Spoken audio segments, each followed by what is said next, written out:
მოგესალმებით ყველას, მე ვარ თამარ იოსელიანი, შრომის უსაფრთხოების და ჯანმრთელობის დაცვის ასოციაციის ვიცე-პრეზიდენტი და ხელმძღვანელობ თქვენ სკოლაში შრომის უსაფრთხოების სისტემის დანერგვას.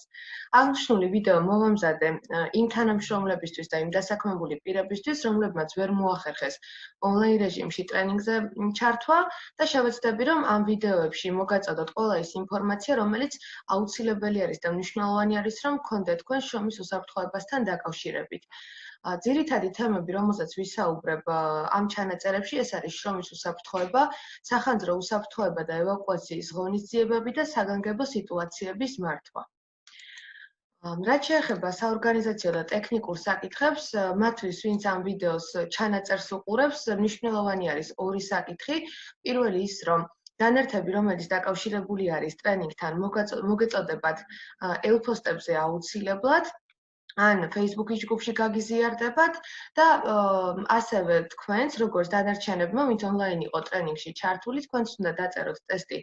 მას შემდეგ, რაც დაასრულებთ ვიდეოს ყურებას და ვიდეო ჩანაწერის ბოლოს მოგაწვდით ინსტრუქციას დეტალურად, როგორ უნდა შეავსოთ ტესტი ელექტრონულად და როგორ უნდა დაწეროთ.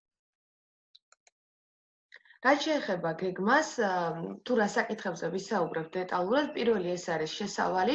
შესავალში საუბარი გვექნება პირველ მოდულში ძირითადად ზოგად საკითხებზე, მაგალითად რა არის შრომის უსაფრთხოება, როგორი არის სტატისტიკური მონაცემები, საკანონმდებლო მოთხოვნები როგორი არის, რა უნდა დააკმაყოფილოს ყველა ორგანიზაციამ. ასევე ვისაუბრებთ შრომის უსაფრთხოების და ჯანმრთელობის დაცვის პოლიტიკაზე, უფლებამოვალეობებზე და ასე შემდეგ. მეორე მოდული არის რისკის მართვის ღონისძიებები. ეს არის ის მოდული, რომელზეც ყველაზე მეტ დროს დავუთმობ და ამ მოდულში ძირითადად ვისაუბრებ კონკრეტულად იმაზე, თუ რა არის საფრთხე, საფრთხის შემცველი ფაქტორები როგორი არის, რისკის შეფასება როგორ ხდება, როგორ უნდა გავატაროთ პრევენციული ღონისძიებები და ვისაუბრებ კონკრეტულად რა საფრთხეები გვხვდება სკოლაში. და მოგიყვანთ კონკრეტულ მაგალითებს, უშუალოდ თქვენი სკოლიდან, საფრთხეები, რომლებიც დავაფიქსირეთ შესწავლის ვიზიტის დროს. მესამე მოდულში საუბარი იქნება საერთო უსაფრთხოების წესებზე, მაგალითად ვისაუბრებ ტრენინგებზე და ინსტრუქტაჟების მნიშვნელობაზე, ასევე იმაზე, თუ რა არის უბედური შემთხვევები და პროფესიული დაავადებები და თუ რაიმე ფიქსირდება ასეთი შემთხვევა სკოლაში, როგორ უნდა მოვიქცეთ, ინსპექტირებებზეც ვისაუბრებ და ასე შემდეგ.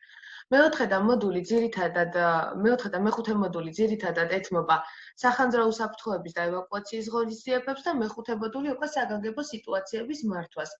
ამ მოდულებში ვისაუბრებთ იმ მოთხოვნებზე, ძირითადად რაც სპეციფიურად კონკრეტულად უკავშირდება სკოლას. ბევრი რომ აღარ გავაგრძელო, გადავიდეთ პირდაპირ უკვე პირველ მოდულზე. და ბუნებრივია ისმის ალბათ კითხვა, რა არის შრომის უსაფრთხოება. საინტერესო იქნება თქვენი აზრი, მაგალითად, რასთან ასოცირდება ეს სიტყვები, როდესაც გესმით შრომის უსაფრთხოება და რა ასოციაციები მოგდის პირველად თავში. რაც შეეხება განმარტებას, უკვე კანონში როგორ გვაქვს შრომის უსაფრთხოების განმარტება არის შემდეგნაირი, რომელსაც ხედავთ სლაიდზე.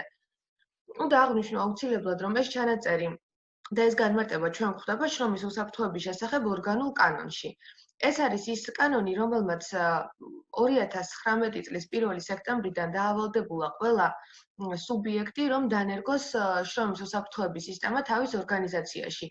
არ აქვს მნიშვნელობა ორგანიზაცია რამხელა არის, რამდენი დასაქმებული პირია, კერძო სექტორში მუშაობს თუ საჯარო სექტორში საქმიანობს, ყველა არის ვალდებული, რომ თავის ორგანიზაციაში შრომის უსაფრთხოების წესები დანერგოს და უზრუნველყოს ადამიანების სიცოცხლის და ჯანმრთელობის უსაფრთხოება. რაც შეეხება უშუალოდ განმარტებას, კანონში არის შემდეგნაირად განმარტებული შრომის უსაფრთხოება, რომ ეს არის დასაქმებულის და სამუშაო სივრცეში მყოფი სხვა პირის სიცოცხლის, ჯანმრთელობის და ფუნქციური შესაძლებლობების სამუშაოს უარყოფითი ასპექტებისგან დაცვის სისტემა. აქ რა არის საინტერესო და რას გულისხმობს? ზოგადად ტერმინები კანონშიც არის ცოტა რთულად ჩაწერილი და შევეცდები ხოლმე ჯერ კანონის განმარტება წავიკითხოთ და გაგიმარტოთ და შემდეგ უფრო მარტივიანით აგიხსნათ, რას გულისხმობს კანონმდებელი ამ სიტყვების უკან. მთავარი არის ის, რომ შრომის უსაფრთხოება ეს არის სისტემა, რომელიც უზრუნველყოფს ნახეთ დასაქმებულის და სამუშაო სივრცეში მყოფი სხვა პირის სიცოცხლის და ჯანმრთელობის უსაფრთხოებასაც. ანუ არა მხოლოდ დასაქმებულები, არა მხოლოდ პედაგოგები, ადმინისტრაციის თანამშრომლები თუ ტექნიკური პერსონალი, ასევე სკოლაში ნებისმიერი სხვა პირი, ვინც შემოდის, მაგალითად მშობლები, ვიზიტორები, კონტრაქტორი ორგანიზაციის წარმომადგენლები და რა თქმა უნდა მოსწავლეების ორგანიზაცია და ორგანიზაციის ხელმძღვანელობა ვალდებული არის, რომ მათ უსაფრთხოებაზეც იზრუნოს. ანუ პასუხისმგებლობას ჩვენ ვიღებთ ყველა იმ პირზე, ვინც შემოდის ჩვენ სამუშაო სივრცეში. და რა თქმა უნდა, მიზანი არის ამ სისტემის ის, რომ უზრუნველყოს ჯანსაღი და უსაფრთხო პირობები სკოლაში კონკრეტულად. ტერმინთა განმარტება მოგეწოდებათ თქვენ დანართების სახით და სხვა მნიშვნელოვანი ტერმინები არა ყველაფერს, მაგრამ რაც მნიშვნელოვანი ტერმინები არის ჩანაწერი კანონში, ამის შესახებ აუცილებლად ვისაუბრებ ამ ჩანაწერებში და შევეცდები, რომ განგიმარტოთ. დანარჩენი ტერმინები უკვე შეიძლება დაგჭირდეს უფრო მოგვიანებით მუშაობის პროცესში თანდათან და მინდა რომ წინასწარ გაიცნოთ ამ განმარტებას და ამის შესახებ გქონდეთ ინფორმაცია. ეს რაც შეეხებოდა განმარტებას თუ რა არის შრომის უსაფრთხოება. შემდეგ სლაიდზე მინდა გესაუბროთ სტატისტიკურ მონაცემებზე. ზოგადად უნდა აღინიშნოს, რომ სტატისტიკური მონაცემები ზუსტი არ არის ჩვენს ქვეყანაში, ანუ გულისხმობ იმას, რომ სრულყოფილად მაინც ყველა მონაცემი ვერ ფიქსირდება. აი მაგალითად, თქვენ ხედავთ 2019 წლის შრომის ინსპექციის ანგარიშიდან ამოღებულ სტატისტიკას, სადაც არის ჩანაწერი, რომ სამუშაო ადგილებზე მუშაობის პროცესში დაიღუპა 45 ადამიანი და დაშავდა 168 ადამიანი. მაგრამ თქვენ იცით ალბათ, რომ და არის ასეთი პრაქტიკა ჩვენს ქვეყანაში, რომ როდესაც რაიმე ხდება ორგანიზაციაში, ძალიან ნაკლებად ხმაურდება ხოლმე და ყოველთვის ცდილობენ, რომ დაფარონ ასეთი ფაქტები, როცა ადამიანი ზიანდება და შავდება. თუ რა თქმა უნდა, უბედური შემთხვევა, მისი დამალვა და დაფარვა ყოველთვის რთულია. ამ ცუდ პრაქტიკას განაპირობებდა ისიც, რომ ამ ორგანული კანონის მიღებამდე არ არსებობდა ვალდებულება და არც ერთი ნორმატიული აქტი არ ავალდებულებდა დამსაქმებელს, რომ მაგალითად აღეწერა მის სამუშაო სივრცეში მომხდარი უბედური შემთხვევები, მოეკლია შეტყობინება, გაეგზავნა ჯანდაცვის სამინისტროში და ასე შემდეგ. ამ კანონმა განაპირობა ის, რომ ჩვენ უზრუნველყოფთ ყველანი ერთად ჩვენი ჩართულობით ზუსტი სტატისტიკის შექმნას სახელმწიფოში. ვაწვდით იმ შემთხვევების შესახებ ინფორმაციას, რაც ჩვენ სამუშაო სივრცეში ფიქსირდება და არავითარ შემთხვევაში არ ვმალავთ არც ერთ ფაქტს და შესაბამისად ეს ინფორმაცია ერთად იყრის თავს და ყოველწლიურად ჩვენ ვღებულობთ უფრო და უფრო მეტად ზუსტ სტატისტიკურ მონაცემებს თუ როგორი მდგომარეობა არის ჩვენს ქვეყანაში შრომის უსაფრთხოების ნორმების დაცვის კუთხით. და როგორც ხედავთ თქვენ სტატისტიკაზე, ნამდვილად არ არის კარგი მაჩვენებელი, მაინც მიუხედავად იმისა, რომ ორგანული კანონი შევიდა ძალაში, მაინც ახალი სისტემა არის, ჯერ არ არის ყველა ორგანიზაციაში დანერგილი და მაინც არასახარბიელო მაჩვენებელი არის იმ შემთხვევების, რომელიც გვეუბნება თუ რამდენი ადამიანი დაიღუპა მაგალითად და დაშავდა სამუშაო სივრცეში სხვადასხვა ორგანიზაციებში და სხვადასხვა სექტორში. ორგანული კანონის მიზანი, რომელიც ჩვენ ვახსენეთ უკვე, ამ კანონის მიზანიც და იმ სახელმძღვანელო დოკუმენტის მიზანიც, რომელიც დავწერეთ ვალდორფის სკოლისთვის, არის ერთი და იგივე და რა არის ეს მიზანი კონკრეტულად. ამ დოკუმენტების მიზანი არის იმ ზოგადი პრინციპების განსაზღვრა, რომელიც უკავშირდება სამუშაო ადგილზე შრომის უსაფრთხოების საკითხებს. ანუ სახელმძღვანელო, რომელიც ჩვენ გავწერეთ სკოლისთვის, მისი ძირითადი მიზანი არის, რომ ყველაფერი ისე იყოს ამ დოკუმენტში გაწერილი, რომ უზრუნველყოთ სამუშაო ადგილებზე, რა თქმა უნდა, უსაფრთხოება მაღალ დონეზე. არსებულ და მოსალოდნელ საფრთხეებს უკავშირდება ჩანაწერები, რომელიც არის კანონშიც და ჩვენ სახელმძღვანელოშიც. აქ საინტერესო არის ჩანაწერი, რომ არა მხოლოდ არსებული საფრთხეები უნდა შეფასდეს და მათზე გაკეთდეს რისკების შეფასება, არამედ მოსალოდნელ საფრთხეებზეც, რაც შეიძლება მოხდეს მაგალითად სკოლაში. შეიძლება იყოს საფრთხეები, რომლებსაც წინასწარ ჩვენ ვერ ვხედავთ, იმ მომენტში არ ჩანს, მაგრამ გავთვალოთ, განვსაზღვროთ, რომ მაგალითად ჩვენ თუ გარკვეულ პრევენციულ ღონისძიებებს არ გავატარებთ, შეიძლება რაიმე საფრთხე გაჩნდეს ჩვენ სამუშაო სივრცეში და დაგვიზიანდეს დასაქმებული პირი იქნება თუ სხვა პირი. ასევე მიზანი არის უბედური შემთხვევების და პროფესიული დაავადებების თავიდან აცილებაც. პრაქტიკა არის ასეთი, რომ როდესაც რაიმე ხდება სამუშაო სივრცეში, მე რეიწყებენ ადამიანები ფიქრს იმაზე, თუ რატომ მოხდა, ხომ? რამ გამოიწვია, რა უნდოდა იმ სიმაღლეზე ასული რო იყო, მაგალითად, ვისი ბრალეულობით მოხდა შემთხვევა და ასე შემდეგ. მაგრამ სისტემა, რომელსაც ჩვენ ვერკავთ, მისი ძირითადი მიზანი არის ის, რომ უბედურ შემთხვევებს და პროფესიულ დაავადებებს გაუკეთოს, ასე ვთქვათ, პრევენცია და სანამ რაიმე მოხდება, მანამდე გავატაროთ ჩვენ ღონისძიებები, რომ თავიდან ავიცილოთ ასეთი შემთხვევები. ასევე დასაქმებულთა სწავლება, რაც მნიშვნელოვანი არის სისტემას ზოგადად შრომის უსაფრთხოების და ის ყველაფერი, რაც ახლა წამოვიდა განსაკუთრებით წინა პლანზე, არ არის ახალი ჩვენს ქვეყანაში, იყო გარკვეული რეგულაციები, უბრალოდ შემდეგ შეიძლება ითქვას, რომ დავივიწყეთ და გაუქმდა ის ნორმატიული აქტები ყველაფერი, რაც შრომის უსაფრთხოების კუთხით ავალდებულებდა დამსაქმებელს და უკვე ბოლო 1 წელია, წელიწადზე ცოტა მეტია, როდესაც მივიღეთ ჩვენ შრომის უსაფრთხოების შესახებ ორგანული კანონი და 2019 წლის დასაწყისიდან გავრცელდა ძირითადად ეს კანონი მომეტებული საფრთხის შემცველ ორგანიზაციებზე და 1 სექტემბრიდან უკვე ყველა არის ვალდებული, რომ ამ პროცესებში ჩაერთოს და უზრუნველყოს ამ სისტემის დანერგვა ორგანიზაციაში და ბუნებრივი არის, რომ თუ არ მოხდება დასაქმებული პირების ინფორმირება და მათთვის ინფორმაციის მიწოდება თუ რა პროცედურები არის ეს და რას გულისხმობს ზოგადად შრომის უსაფრთხოების სისტემა, რა თქმა უნდა, ვერ იქნება სისტემა ეფექტურად დანერგილი და ეფექტურად ვერ იფუნქციონირებს.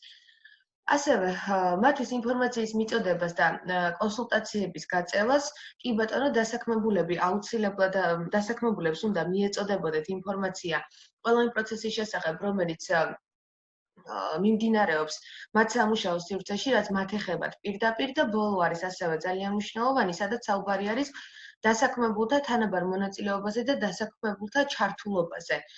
და დამეთანხმებით ალბათ თქვენც, რომ თუ დასაქმებულები არ იქნებიან ჩართული ამ პროცესებში, ძალიან რთული იქნება რეალურად სისტემის დანერგვა და ფუნქციონირება მისი.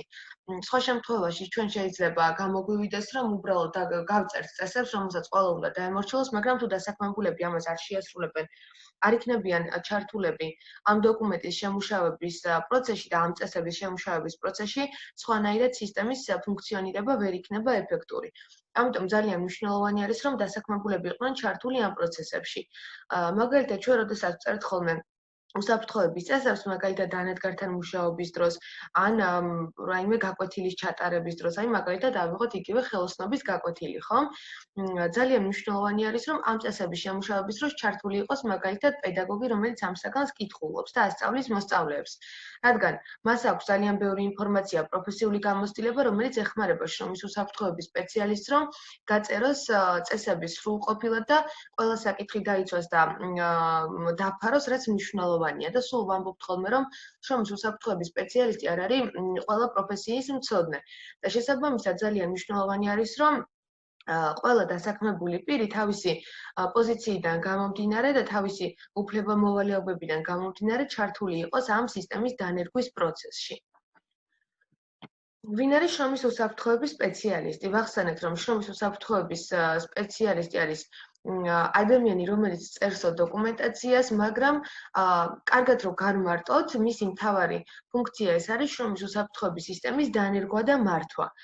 და ვინ შეიძლება იყოს შრომის უსაფრთხოების სპეციალისტი? შეიძლება იყოს ნებისმიერი პირი, ვინც არის 18 წლის, ვისაც აქვს 12 კლასის ატესტატი და ვისაც აქვს გავლილი შრომის უსაფრთხოების სპეციალისტის აკრედიტებული პროგრამა, ან რა თქმა უნდა, აკრედიტებულ სასწავლებელში.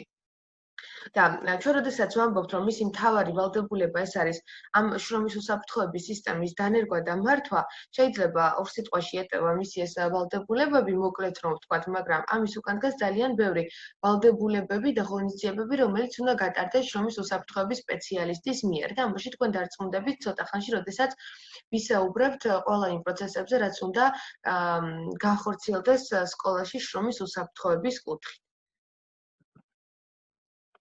მომდევნო სლაიდზე მინდა გესაუბროთ შრომის უსაფრთხოების და ჯანმრთელობის დაცვის პოლიტიკაზე, თუ რა დოკუმენტი არის ეს.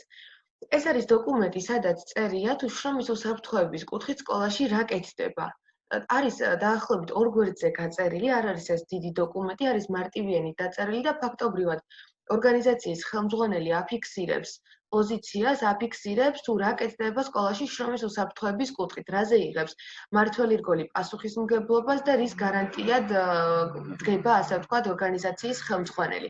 შემდეგ უკვე ეს ყველაფერი როგორ კეთდება, ეს გაწერილი არის უკვე დანარჩენ გვერდებზე სახელმძღვანელო დოკუმენტში. პოლიტიკა შრომის უსაფრთხოების და ჯანმრთელობის დაცვის ეს არის დოკუმენტი, რომელსაც უნდა იცნობდეს ყველა დასაქმებული პირი. ამიტომ ჩვენ ვუზრუნველყოფთ, რომ ეს დოკუმენტი გამოიკრას საინფორმაციო დაფაზე შესასვლელში. ასევე განვათავსებთ ვებ-გვერდზეც, რომ მშობლებს მაგალითად ან ვიზიტორებს, სხვა პირებს, ვისაც ექნება ცურვილი, რომ გაეცნონ შრომის უსაფრთხოების კუთხით რა კეთდება სკოლაში, ამის შესახებ მათაც გქონდეთ ინფორმაცია. და რა თქმა უნდა, მოგეწოდებათ აღნიშნული დოკუმენტი აუცილებლად დანართის სახით, რომ სანამ მაგალითად სკოლაში მიბრძანდებით თქვენ, მანამდე გაეცნოთ ამ დოკუმენტს და თქვენც იცოდეთ რა კეთდება შრომის უსაფრთხოების კუთხით ორგანიზაციაში და რა გეზი აქვს და რა მიზანი აქვს დასახული სკოლას. შემდეგ სლაიდზე მინდა გესაუბროთ უკვე უფლება-მოვალეობებზე. მნიშვნელოვანი არის, რომ უფლება-მოვალეობები ორგანულ კანონში გაწერილი არის დამსაქმებლის, შრომის უსაფრთხოების სპეციალისტის, დასაქმებულების, დასაქმებულთა წარმომადგენლის და ვიზიტორებისთვის. პრაქტიკულად ეს ხდება ცოტა სხვანაირად. როგორც წესი, დამსაქმებელზე და უსაფრთხოების სპეციალისტზე არის ხოლმე აკიდებული ყველა ვალდებულება, მაგრამ პრაქტიკულად ჩვენ ვანაწილებთ ხოლმე ამ უფლება-მოვალეობებს სხვადასხვა პოზიციებზე. ჩვენ გავივლით სადითაო და იმომდევნო სლაიდებზე, მაგალითად საქმეთა მმართველს რა ვალდებულებები აქვს ძირითადად, უსაფრთხოების სპეციალისტი რაზე არის ვალდებული, დასაქმებულები რაზე არიან ვალდებულნი და ასე შემდეგ. და დაინახავთ თქვენ, რომ იმისთვის, რომ სისტემა მოვიდეს ფუნქციონირებაში და რეალურად იმუშაოს, ამისთვის აუცილებელი არის ყველა რგოლის ჩართულობა. მარტო 1 და 2 ადამიანი ვერ აიკიდებს ამ ხელა სისტემას და ვერ შეძლებს, რომ ეფექტურად დაანერგოს შრომის უსაფრთხოების სისტემა სკოლაში ჩვენ შემთხვევაში. პირველი ვიზაც მინდა გესაუბროთ მის ვალდებულებებზეც, ეს არის საქმეთა მმართველი. და საქმეთა მმართველი არის ის ადამიანი, ვინც ვალდებული არის, რომ უზრუნველყოს სკოლაში შრომის უსაფრთხოების სფეროში საქართველოს კანონმდებლობით დადგენილი ნორმების დაცვა. ეს რას გულისხმობს?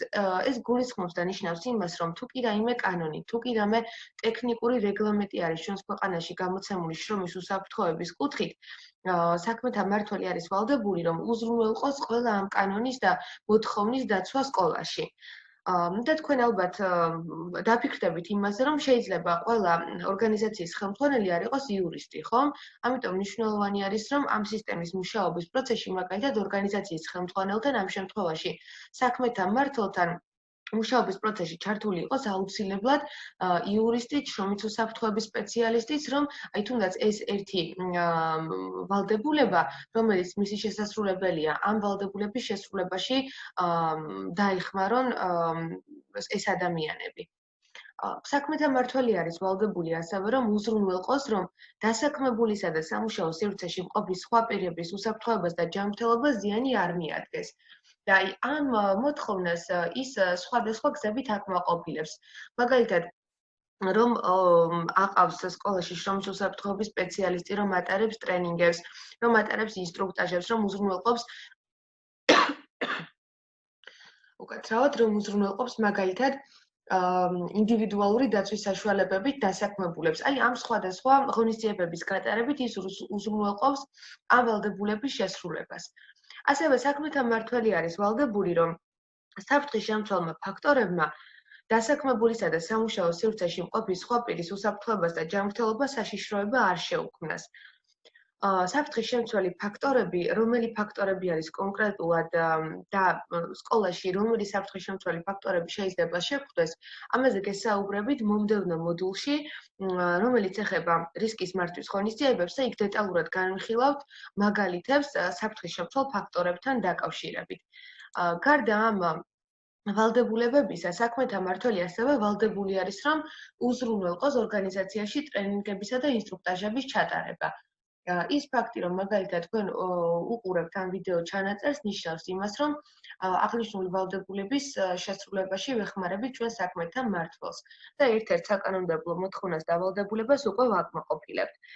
აუცილებლად უნდა მიეწოდოთ დასაქმებულებს ინფორმაცია სამუშაოსთან დაკავშირებული რისკების და პრევენციული ღონისძიებების შესახებ. და ორგანიზაციის ხელმძღვანელი არის ვალდებული, რომ უზრუნველყოს მათთვის ინფორმაციის მიწოდება. ეს რას ნიშნავს? ეს ნიშნავს იმას, რომ ნებისმიერი დასაქმებული პირი, რომელიც მუშაობს ჩვენ სამუშაო სივრცეში, მას აქვს უფლება, რომ იცოდეს, რა საფრთხის ქვეშ მუშაობს, როგორი არის რისკის დონე და რას აკეთებს დამსაქმებელი, რომ აღნიშნული რისკის დონე შეამციროს, აღნიშნული რისკის დონის ზემოქმედება შეამციროს დასაქმებულ პირზე.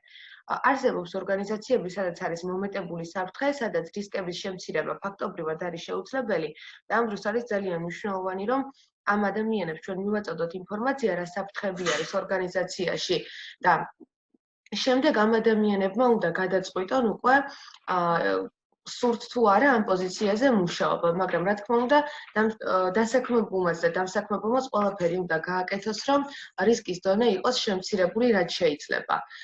და ასევე არის კიდევ ერთი ვალდებულება საქმეთა მმართველის, ეს ვალდებულება გულისხმობს შემდეგს, რომ უნდა უზრუნველყოს საქმეთა მმართველმა დასაქმებული პირები ინდივიდუალური დაცვის საშუალებებით და არა მხოლოდ ინდივიდუალური დაცვის საშუალებებით, ასევე კოლექტიური დაცვის საშუალებებითაც. და ეს უზრუნველყოფა ნიშნავს იმას, რომ არა მხოლოდ სამუშაო სივრცეში უნდა განათავსოს, მათ ასევე უნდა ჩაუტაროს მაგალითად ინსტრუქტაჟი, როგორ გამოიყენონ ეს დაცვის საშუალებები სწორად. როგორი არის მაგალითად მათი მოვლაპატრონობის და შენახვის წესები. და ასევე აქ საინტერესოა ისიც, რომ აუცილებლად დამსაქმებელმა და ორგანიზაციამ საკუთარი ხარჯით უნდა უზრუნველყოს ეს ყველაფერი და არ უნდა მოხდეს დასაქმებულთა ხელფასებიდან მაგალითად ხელთათმანების ან პირბადეების თუნდაც, რომელიც ახლა გვჭირდება ჩვენ სამუშაო სივრცეში ამის თანხების ხელფასიდან დაფრთხვა მაგალითად. გარდა ამისა, ბევრი სხვა ვალდებულება აქვს საქმეთა მმართველს, მაგრამ ეს იყო ის ძირითადი, რომელზეც მინდოდა რომ თქვენთვის ინფორმაცია მომეწოდებინა და ზოგადი წარმოდგენა რო შექმნოდა რა ვალდებულებები აქვს ორგანიზაციის ხელმძღვანელს და რაზი არის ვალდებული, რომ რა პროცესები უნდა უზრუნველყოს მან ორგანიზაციაში. შემდეგი ეს არის შრომის უსაფრთხოების სპეციალისტი. შრომის უსაფრთხოების სპეციალისტის ვალდებულება, როგორც აღვნიშნეთ დასაწყისში, ეს მთავარი არის დანერგვა და მართვა შრომის უსაფრთხოების სისტემის. და ანალოგიურად შრომის უსაფრთხოების სპეციალისტად სჭირდება, რომ სხვა პოზიციაზე დასაქმებული პირები დაეხმარონ თავისი ვალდებულების შესრულებაში, ხო? მაგალითად, იგივე ფინანსური სამსახურის მხარდაჭერა დაჭირდება, ტექნიკური მენეჯერის მხარდაჭერა დაჭირდება და ასე შემდეგ. მაგრამ როგორც საქმეთა მმართველის ვალდებულებები გავიარეთ, ასე შრომის უსაფრთხოების სპეციალისტის ვალდებულებებზე ბევრს არ გესაუბრებით, იმიტომ რომ ერთი ადამიანი გვეყოლება ასეთი, მე ვიქნები და დანარჩენი უკვე დეტალურად რაც საინტერესოა, ის პირდაპირ ჩემ პოზიციას ეხება. ახლა მინდა გადავიდე იმ საკითხებზე, რომლებიც პირდაპირ თქვენ გეხება და მინდა რომ ამ დანარჩენ საკითხებზე უფრო მეტი ინფორმაცია მოგაწოდოთ. და დასაქმებულებთან მივედით უკვე. ჯერ ვისაუბროთ უფლებებზე და შემდეგ ვისაუბროთ ვალდებულებებზე. მაგალითად, დასაქმებულებს უფლება აქვთ, რომ დამსაქმებლისგან მიიღონ ინფორმაცია საფრთხის შემცველი ფაქტორების შესახებ, რისკის შეფასების შესახებ, ასევე გატარებული პრევენციული ზომების შესახებ. ანუ ეს ნიშნავს იმას, რომ აუცილებლად დასაქმებულებს აქვთ უფლება, რომ თუ დააინტერესებთ მათ და მანამდე დამსაქმებელმა მათ აუცილებლად უნდა მიაწოდოთ ინფორმაცია, რა საფრთხეები არის იმ სამუშაო ადგილზე, სადაც ისინი მუშაობენ. რა რისკები არის შეფასებული, რისკის რეიტინგი როგორი არის. ამ რისკის რეიტინგზე მეორე მოდულში მეც გესაუბრებით და უფრო ნათელი იქნება თუ რაზეა საუბარი. ასევე სამედიცინო გამოკვლევების შედეგების შესახებ, თუ რა თქმა უნდა ამის ჩატარების და გამოკვლევის აუცილებლობა დადგა სკოლაში. და ასევე ზედამხედველი ორგანოს რეკომენდაციებისა და მითითებების შესახებ. ვინ არის ზედამხედველი ორგანო? ზედამხედველი ორგანო შრომის უსაფრთხოების საკითხებში არის შრომის ინსპექცია. შრომის ინსპექცია ექვემდებარება ჯანდაცვის სამინისტროს, ჯანდაცვის სამინისტროს დაქვემდებარებაში არის შექმნილი შრომის პირობების ინსპექტირების დეპარტამენტი და მათი ერთეული არის სწორედ შრომის ინსპექციაც. ანუ შრომის ინსპექცია არის ის ორგანო, რომელიც შეიძლება შემოვიდეს ნებისმიერ დროს სკოლაში მაგალითად და შეამოწმოს შრომის უსაფრთხოების კუთხით რამდენად არის დაცული ყველა საკანონმდებლო მოთხოვნა და ვალდებულებები, რასაც ითვალისწინებს საქართველოს კანონმდებლობა. შესაბამისად, თუ შემოსული იყო შრომის ინსპექცია ობიექტზე და მან გარკვეული მითითებები მისცა ორგანიზაციას, აუცილებელი არის, რომ ამის შესახებაც უფლება აქვს დასაქმებულებს, რომ ამის შესახებ მიიღონ ინფორმაცია ყველა რეკომენდაციის და ყველა მითითების შესახებ. ასევე საინტერესო არის შემდეგი ვალდებულებაც, უფლებაც უბრალოდ. ყველა დასაქმებულს აქვს უფლება, რომ მიმართოს შრომის უსაფრთხოების სპეციალისტს, ზედამხედველ ორგანოს თუ სამუშაო სივრცეში შრომის უსაფრთხოების ნორმები სათანადოდ დაცული არ არის. ეს რას ნიშნავს? ნახეთ, თუ ჩვენ ვხედავთ, რომ სკოლაში მაგალითად არის რაიმე საფრთხე, ან უსაფრთხოების კუთხით ნორმები არ არის დაცული, აუცილებლად თქვენ უნდა მიმართოთ შრომის უსაფრთხოების სპეციალისტს. შესაძლებელი არის, რომ გამოგრჩეს რაიმე საფრთხე, ხომ? არ შეიძლება, როდესაც უსაფრთხოების სპეციალისტი არ არის ადგილზე, მაშინ წარმოიშვას ეს საფრთხე და მაშინ შეიქმნას ესეთი ვითარება.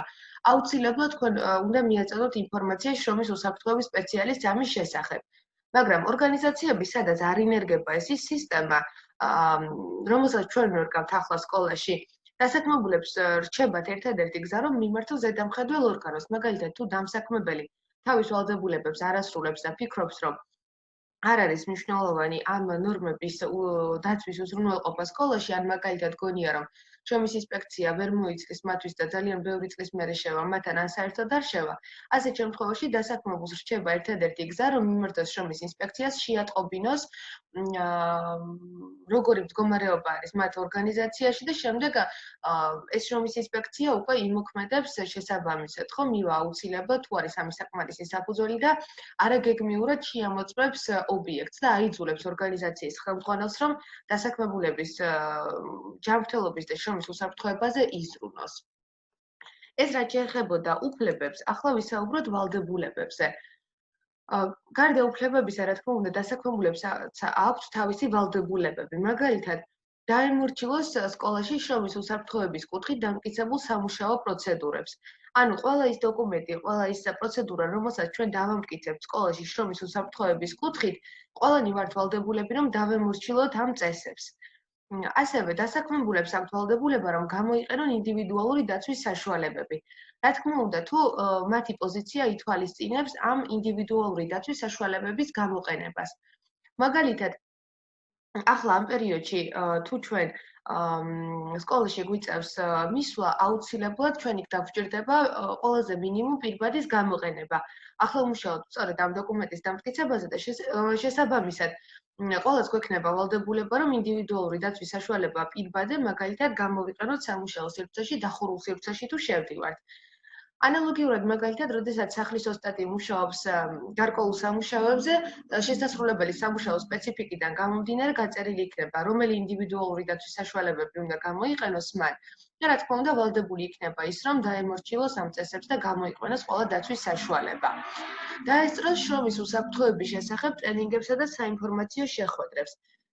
აუცილებელი არის, რომ სწავლებები და ტრენინგები, რომელიც განისაზღვრება შრომის უსაფრთხოების სპეციალისტის და ორგანიზაციის ხელმძღვანელობის მიერ შრომის უსაფრთხოების კუთხით, მათზე დასწრება არის სავალდებულო. არის ტრენინგები, რომელიც ყველამ უნდა გაიაროს, მაგალითად ეს ტრენინგი, რომელსაც ახლა ვწერ, ეს საკითხები არის ის საკითხები, რაც ყველამ უნდა იცოდეს ორგანიზაციაში, მაგრამ შემდეგ ტრენინგების თავზე რომ გადავალთ, იქ ნახავთ, რომ არის ტრენინგები, რომლებიც მიზნობრივად უტარდება დასაქმებულებს თავიანთი სამუშაო პოზიციიდან გამომდინარე. მაგალითად, სურსათის უვნებლობასთან დაკავშირებით ტრენინგი ჩაუტარდება იმ პერსონალს, რომელიც უშუალოდ დასაქმებული არის სამზარეულოში. და დაიცვა საერთო უსაფრთხოების წესები. საერთო უსაფრთხოების წესები ეს არის ის წესები, რომელიც უნდა დაიცვას ყველა დასაქმებულმა და ასევე ყველა სხვა პირმა, რომელიც იქნება ჩვენ სამუშაო სივრცეში, რომელიც შემოვა.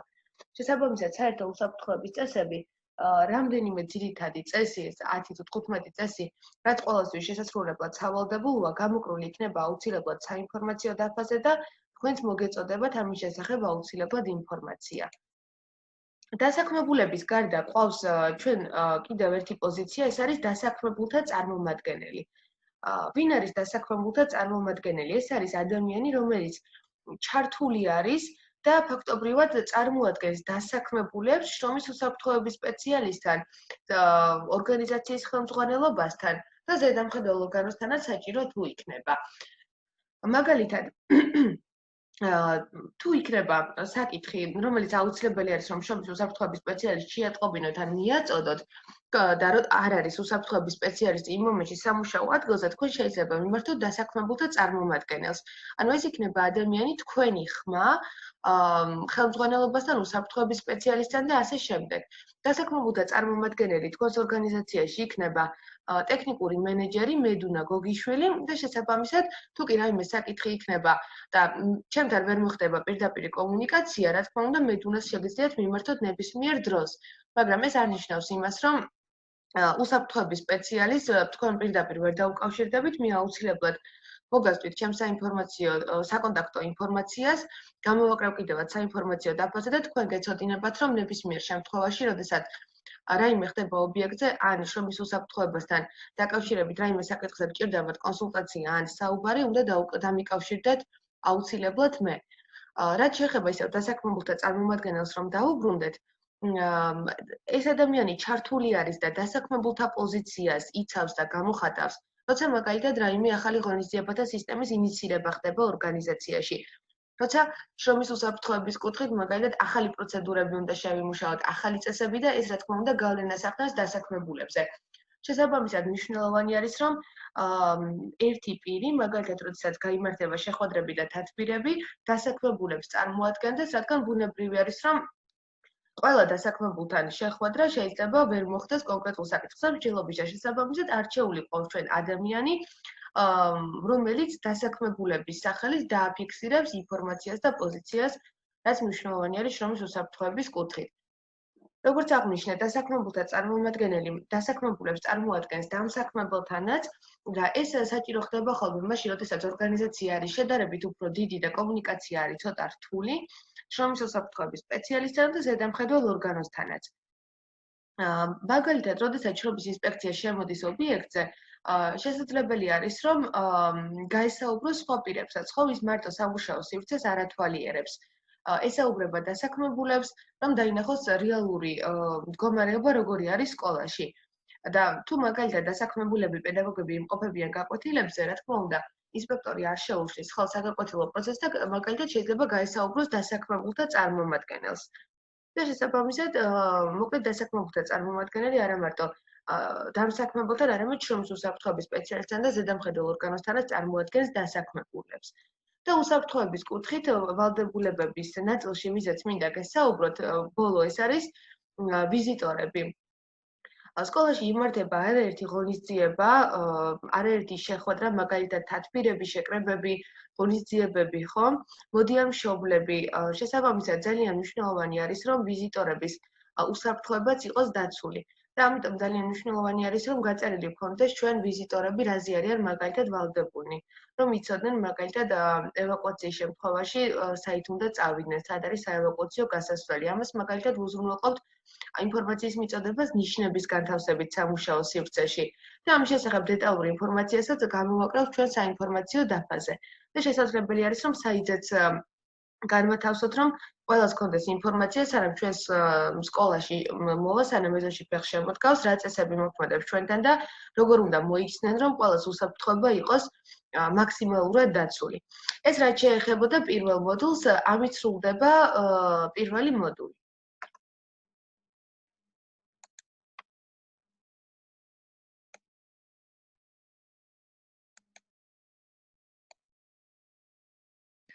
მეორე მოდული, როგორც აღნიშნეთ, ეხება რისკის მართვის ღონისძიებებს და ამ მოდულში მინდა გესაუბროთ იმაზე, თუ რა არის საფრთხე, როგორი არის საფრთხის შემცველი ფაქტორები, როგორ ხორციელდება რისკების შეფასება, საკონტროლო ღონისძიებები როგორ უნდა გავატაროთ და ვისაუბრებთ ძალიან კონკრეტულად და დეტალურად იმ საფრთხეებზე, რომელსაც ჩვენ ხვდებით სკოლაში. აუცილებლად დასაწყისში ჩვენ უნდა განმარტოთ თუ რა არის რისკის შეფასება. განმარტებას, რომელსაც მე წაგიკითხავთ, კანონში წერია, რომ ეს არის რისკის შეფასება, მაგრამ შინაარსობრივად თუ დავუკვირდებით, უფრო რისკის მართვას გულისხმობს, იმიტომ რომ მხოლოდ შეფასება არ არის ყველა ის პროცედურა და ყველა ის ეტაპი, რომელიც განმარტების მიხედვით გულისხმობს რისკის შეფასებას. ნახეთ, რისკის შეფასება არის ორგანული კანონის მიხედვით ღონისძიებათა კომპლექსი, რომელიც ეფუძნება შრომის საერთაშორისო ორგანიზაციის მიერ აღიარებულ მეთოდოლოგიას. შრომის საერთაშორისო ორგანიზაცია იგულისხმება აქ ILO და ეს არის ის ორგანიზაცია, რომლის რეკომენდაციებსაც ძირითადად ვითვალისწინებ ხოლმე ჩვენ შრომის უსაფრთხოების საკითხებში. ჩვენი კანონმდებლობა შრომის უსაფრთხოების კუთხით არ არის ჯერჯერობით დახვეწილი, ბოლომდე სრულყოფილი და ყველაფერთან დაკავშირებით არ არის გაწერილი შესაბამისი საკანონმდებლო აქტები და ტექნიკური რეგლამენტები. შესაბამისად ვითვალისწინებთ და ხელმძღვანელობთ შრომის საერთაშორისო ორგანიზაციის რეკომენდაციების მიხედვით და მათ მიერ აღიარებულ მეთოდოლოგიას ეფუძნება ძირითადად რისკების შეფასება. და ეს რისკების შეფასების პროცესი მოიცავს 4 ძირითად ეტაპს. როგორც თქვენ ხედავთ, ეს არის პირველი საფრთხეების იდენტიფიცირება, ანალიზი, შეფასება და პრევენციული ღონისძიებების განსაზღვრა. ძალიან ლოგიკურად მიყვება ეს ასე ვთქვათ ეტაპები ერთმანეთს. იმისთვის რომ ჩვენ რისკები ვმართოთ ორგანიზაციაში, რა თქმა უნდა, პირველი ამისთვის ჩვენ უნდა დავინახოთ საფრთხეები, ხო, იდენტიფიცირება გავუკეთოთ. შემდეგ უნდა გავაანალიზოთ და შევაფასოთ თუ როგორი საფრთხე არის და რა რისკი მომდინარეობს ამ საფრთხიდან და შემდეგ უნდა გავსაზღვროთ უკვე პრევენციული ღონისძიებები, ანუ რა ღონისძიებები გვჭირდება ჩვენ იმისთვის, რომ რისკის დონე შევამციროთ. ამ თითოეულ ეტაპს ამ მოდულში ჩვენ გავივლით თანმიმდევრობით სათითაოდ და უფრო ნათელი იქნება თუ თითოეულის უკან რა იგულისხმება. მაგალითად, იდენტიფიცირებას როგორ ვაკეთებთ საფრთხეების, პრევენციული ღონისძიება რა არის, რისკის შეფასება რას გულისხმობს და ასე შემდეგ. პირველი დავიწყოთ საფრთხეები. რა არის საფრთხე, ხო? ჯერ ვნახოთ კანონში როგორი ჩანაწერი არის და შემდეგ მარტივი განმარტება ვთქვათ. საფრთხე ეს არის საწარმოო გარემოსა და სამუშაო პროცესის თავისებურებები, რომელმაც შეიძლება ზიანი მიაყენოს დასაქმებულის ან სხვა პირის ჯანმრთელობას, გამოიწვიოს მისი დაავადება ან მის ჯანმრთელობას სხვა პრობლემების შეუქმნას. საინტერესო არის ეს ფრჩხილებში ჩანაწერი. საწარმოო გარემოს და სამუშაო პროცესის თავისებურებები არისო საფრთხეო. და რა არის ეს თავისებურებები კონკრეტულად? მაგალითად, პირველი გვიწერია ჩვენ მანქანა დანადგარები. აი რომ დავფიქრდეთ, მანქანა დანადგარი შეიძლება იყოს თუ არა საფრთხე. შეიძლება, აი მაგალითად, დანადგარი, რომელიც არის ტექნიკურად გაუმართავი. დანადგარი, რომელიც არის მოძველებული, ან ხელსაწყო, მაგალითად, მოწყობილობა, რომელსაც არ აქვს დამცავი. თუ ადამიანი ასე დანადგართან იმუშავებს, არის ალბათობა იმის, რომ შეიძლება დაგვიზიანდეს. შესაბამისად, თანხმდებით იმაზე, რომ მანქანა დანადგარი შეიძლება იყოს საფრთხე. მასალები და ნივთიერებაო. თუ ჩვენ არ ვიცით მასალა და ნივთიერება, რომელთანაც ვმუშაობთ, როგორია მისი თვისებები? ხო, მაგალითად, ტოქსიკურია, მომწამლავია, კოროზიულია, მუტაგენურია თუ როგორია, ხო? ჩვენ თუ არ ვიცით როგორია ნივთიერების ბუნება, მასალის ბუნება და რა საფრთხეები მომდინარეობს მისგან, იქნება ის საფრთხე. აი მაგალითად, როდესაც ჩვენ მივდივართ ხოლმე შესწავლის ვიზიტებზე, თუ ვნახულობთ რაიმე სითხეს, მაგალითად, რომელიც არის ჩასხმული ჭურჭელში და არა აქვს მიკრული შესაბამისი წარწერა და ეტიკეტი, თუ რა ნივთიერებაა, როგორი საფრთხე შემცველია, როგორია მისი გამოყენების წესი, ვამბობთ, რომ არის საფრთხე. და თქვენც რო დაფიქრდეთ, ალბათ არაერთი შემთხვევა გაგახსენებათ თქვენს გარშემო, ან გაგონილი მაინც გექნებათ, რომ შეცდომით მაგალითად წყლის მაგივრად სხვა ნივთიერება დაულებიათ, რომელიც იყო მომწამლავი. აი ახლა დაფიქსირდა შემთხვევა სადეზინფექციო სითხეები, რომელიც გარეგანი დამუშავებისთვის გამოიყენება და რომელიც აუცილებლად უნდა იყოს ყველა სამუშაო სივრცეში, დაფიქსირდა შემთხვევა, რომ რამდენიმე ადამიანმა დალია ის. შესაბამისად, ნივთიერებაც და მასალაც თუ მასზე არ არის შესაბამისი ნიშანი და ეტიკეტი განთავსებული, ის წარმოადგენს საფრთხეს ადამიანისთვის. ასევე სამუშაო შესრულების მეთოდიკა, ხომ? რა მეთოდი მაქვს მე სამუშაო შესრულების? ხანგრძლივად მიწევს მაგალითად ერთი და იგივე მოძრაობის შესრულება, მუდმივად მიწევს ფეხზე დგომა. როგორ მაქვს დაგეგმილი ეს პროცესი, ხო? სამუშაო შესრულების მეთოდიკაც თუ არ არის სწორად შერჩეული, შეიძლება იყოს საფრთხე. ასევე გარემო პირობები. მაგალითად, ძალიან მაღალი ტემპერატურა ან ძალიან დაბალი ტემპერატურა, ხო? გინახავთ არაერთი შემთხვევა, რომ ზაფხულში ძალიან მაღალ ტემპერატურაზე მუშები მუშაობენ და მაგალითად გზები გაყავთ, ხო? თავისთავად არსებობს საფრთხე, რომ შეიძლება ამ მზის დარტყმა მიიღონ, ან გადახურება და დეჰიდრატაცია გამოიწვიოს ამან ორგანიზმში და ასე შემდეგ. ასევე მაგალითად ჰაერის მოძრაობის სიჩქარე. მაგალითად, ჩვენ ყოველთვის ვამბობთ ხოლმე და კანონშიც არის ამასთან დაკავშირებით ჩანაწერი გაკეთებული, რომ როდესაც არის ძლიერი ქარი, სიმაღლეზე სამუშაოები უნდა გაჩერდეს. და სიმაღლეზე სამუშაოებში არ იგულისხმება მხოლოდ მაგალითად სამშენებლო ობიექტზე ხარაჩოზე რომ არის დასაქმებული პირი ასული და იქ აკეთებს რაიმე სამუშაოს. მაგალითად, სახლის ოსტატს თუ დაჭირდება სახურავის შეკეთება ან სიმაღლეზე რაიმე სამუშაოს განხორციელება, თუ იქნება ძლიერი ქარი, ჩვენ ვიტყვით, რომ საფრთხე არის და აუცილებელი არის, რომ ეს სამუშაო გადაიდოს მანამ, სანამ ეს გარემო საფრთხე იარსებებს, გარემოში არსებული საფრთხე იარსებებს. და ასევე შრომის ორგანიზებაც. მაგალითად, თუ ჩვენ ერთ სივრცეში გვაქვს დასაწყობებული წნევაზე მომუშავე ჭურჭელი და მასთან ახლოს შედუღების სამუშაოებს ვახორციელებთ, დამეთანხმებით ალბათ, რომ ესეც შეიძლება იყოს საფრთხე, ხომ? ნაპერწკალი შეიძლება წარმოიქმნას, მოხვდეს წნევაზე მომუშავე ჭურჭელს და გამოიწვიოს მაგალითად აფეთქება, ხომ? ყველაზე მინიმუმ ხანძრის კერა გაჩნდეს. შესაბამისად, ეს თავისებურებები, რასაც გულისხმობს და რაც მოიაზრებს მანქანადანადგარებს, მასალას, ნივთიერებას, სამუშაოს მეთოდებს, გარემო პირობებს ან შრომის ორგანიზებას, თუ ის სწორად არ არის დაგეგმილი და შერჩეული და გათვალისწინებული, ის არის საფრთხე ჩვენ სამუშაო სივრცეში მყოფი ნებისმიერი პირისთვის, დასაქმებულებისთვისაც და სხვა პირებისთვისაც. ეს რაც შეეხებოდა კანონის განმარტებას. ახლა მარტივად რომ ვთქვა, თუ რა არის საფრთხე, შეიძლება ასე დავიმახსოვროთ, რომ საფრთხე არის ნებისმიერი რამ, რასაც აქვს ზიანის მიყენების პოტენციალი. რასაც გააჩნია ზიანის მიყენების პოტენციალი. ანუ ნებისმიერი რამ, რამაც შეიძლება ჩვენ სამუშაო სივრცეში, სკოლაში, მაგალითად, დააზიანოს ადამიანის სიცოცხლე და ჯანმრთელობა, ან საფრთხე შეუქმნას, ყველაფერი უნდა ჩავთვალოთ, რომ არის საფრთხე. აი, მაგალითად, ფოტოზე თქვენ ხედავთ ერთ-ერთ საფრთხეს, რომელიც დავაფიქსირეთ სკოლის შენობაში. ეს არის პირველ სართულზე კიბის უჯრედი და გასასვლელი. ეს ტერიტორია გამოიყენება მაგალითად ევაკუაციის შემთხვევაში, ეს იქნება ევაკუაციის გზა და ასევე სხვა საევაკუაციო გასასვლელი. ხო, ძირითადად ის იქნება, რომლითაც შევდივართ საერთოდ შენობაში ადმინისტრაციული შესასვლელი, რაც არის, მაგრამ ევაკუაციის დროს შეიძლება ეს გასასვლელიც გამოვიყენოთ. აქ საფრთხე რა არის? საფრთხე არის ის, რომ საევაკუაციო გასასვლელთან და საევაკუაციო გზაზე დასაწყობებული არის სხვადასხვა საგნები და ნივთები. და შედეგად ევაკუაცია რომ გამოცხადდეს სკოლაში, გასასვლელი არ იქნება თავისუფალი და რაც ასე ვთქვათ, გაახანგრძლივებს უფრო ევაკუაციის დროს. ევაკუაციის შემთხვევაში კი გადამწყვეტი არის დრო, რაც უფრო სწრაფად ხორციელდება ევაკუაცია, მით უფრო ნაკლები მსხვერპლი და ნაკლები ზიანი ადგება ორგანიზაციას და დასაქმებულ პირებს, იმ სამუშაო სივრცეში მყოფ პირებსაც. ამიტომ ყოველთვის ვამბობთ, რომ საევაკუაციო გზები უნდა იყოს თავისუფალი, არავითარ შემთხვევაში არ შეიძლება რომ საევაკუაციო გზებზე ჩვენ ნივთები დავასაწყობოთ, რადგან გზები და სიგანე, რაც ამ დერეფნების არის, გათვალისწინებული არის იმ რაოდენობისთვის, რაც არის შენობაში.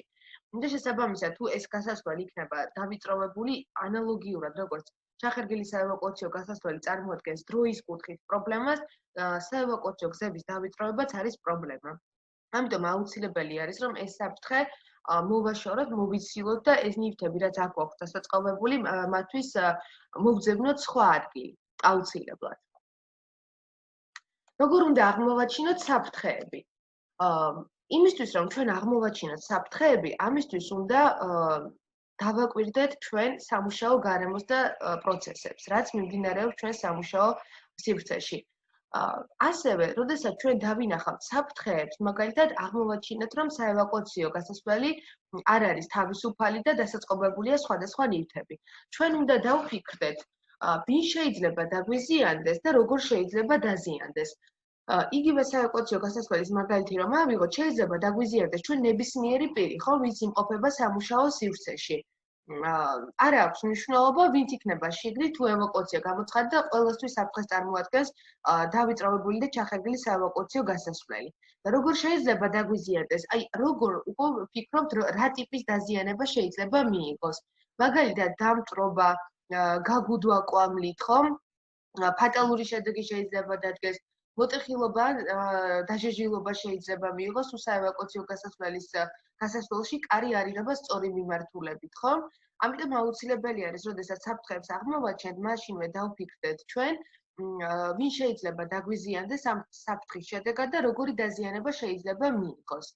და მნიშვნელოვანი არის და იმიტომ საუბრობთ ჩვენ საფრთხეებზე ამდენს ამ ტრენინგზე და ამ მოდულში, რომ შრომის უსაფრთხოების სპეციალისტის ვალდებულება არ არის მხოლოდ საფრთხეების აღმოჩენა.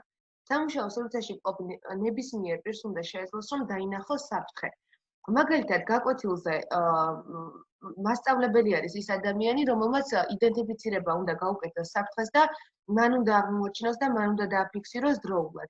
ან მაგალითად შეიძლება შრომის უსაფრთხოების სპეციალისტი სხვა სართულზე იმყოფებოდეს და სხვა სართულზე გაჩნდეს საფრთხე და მოხდეს რაიმე.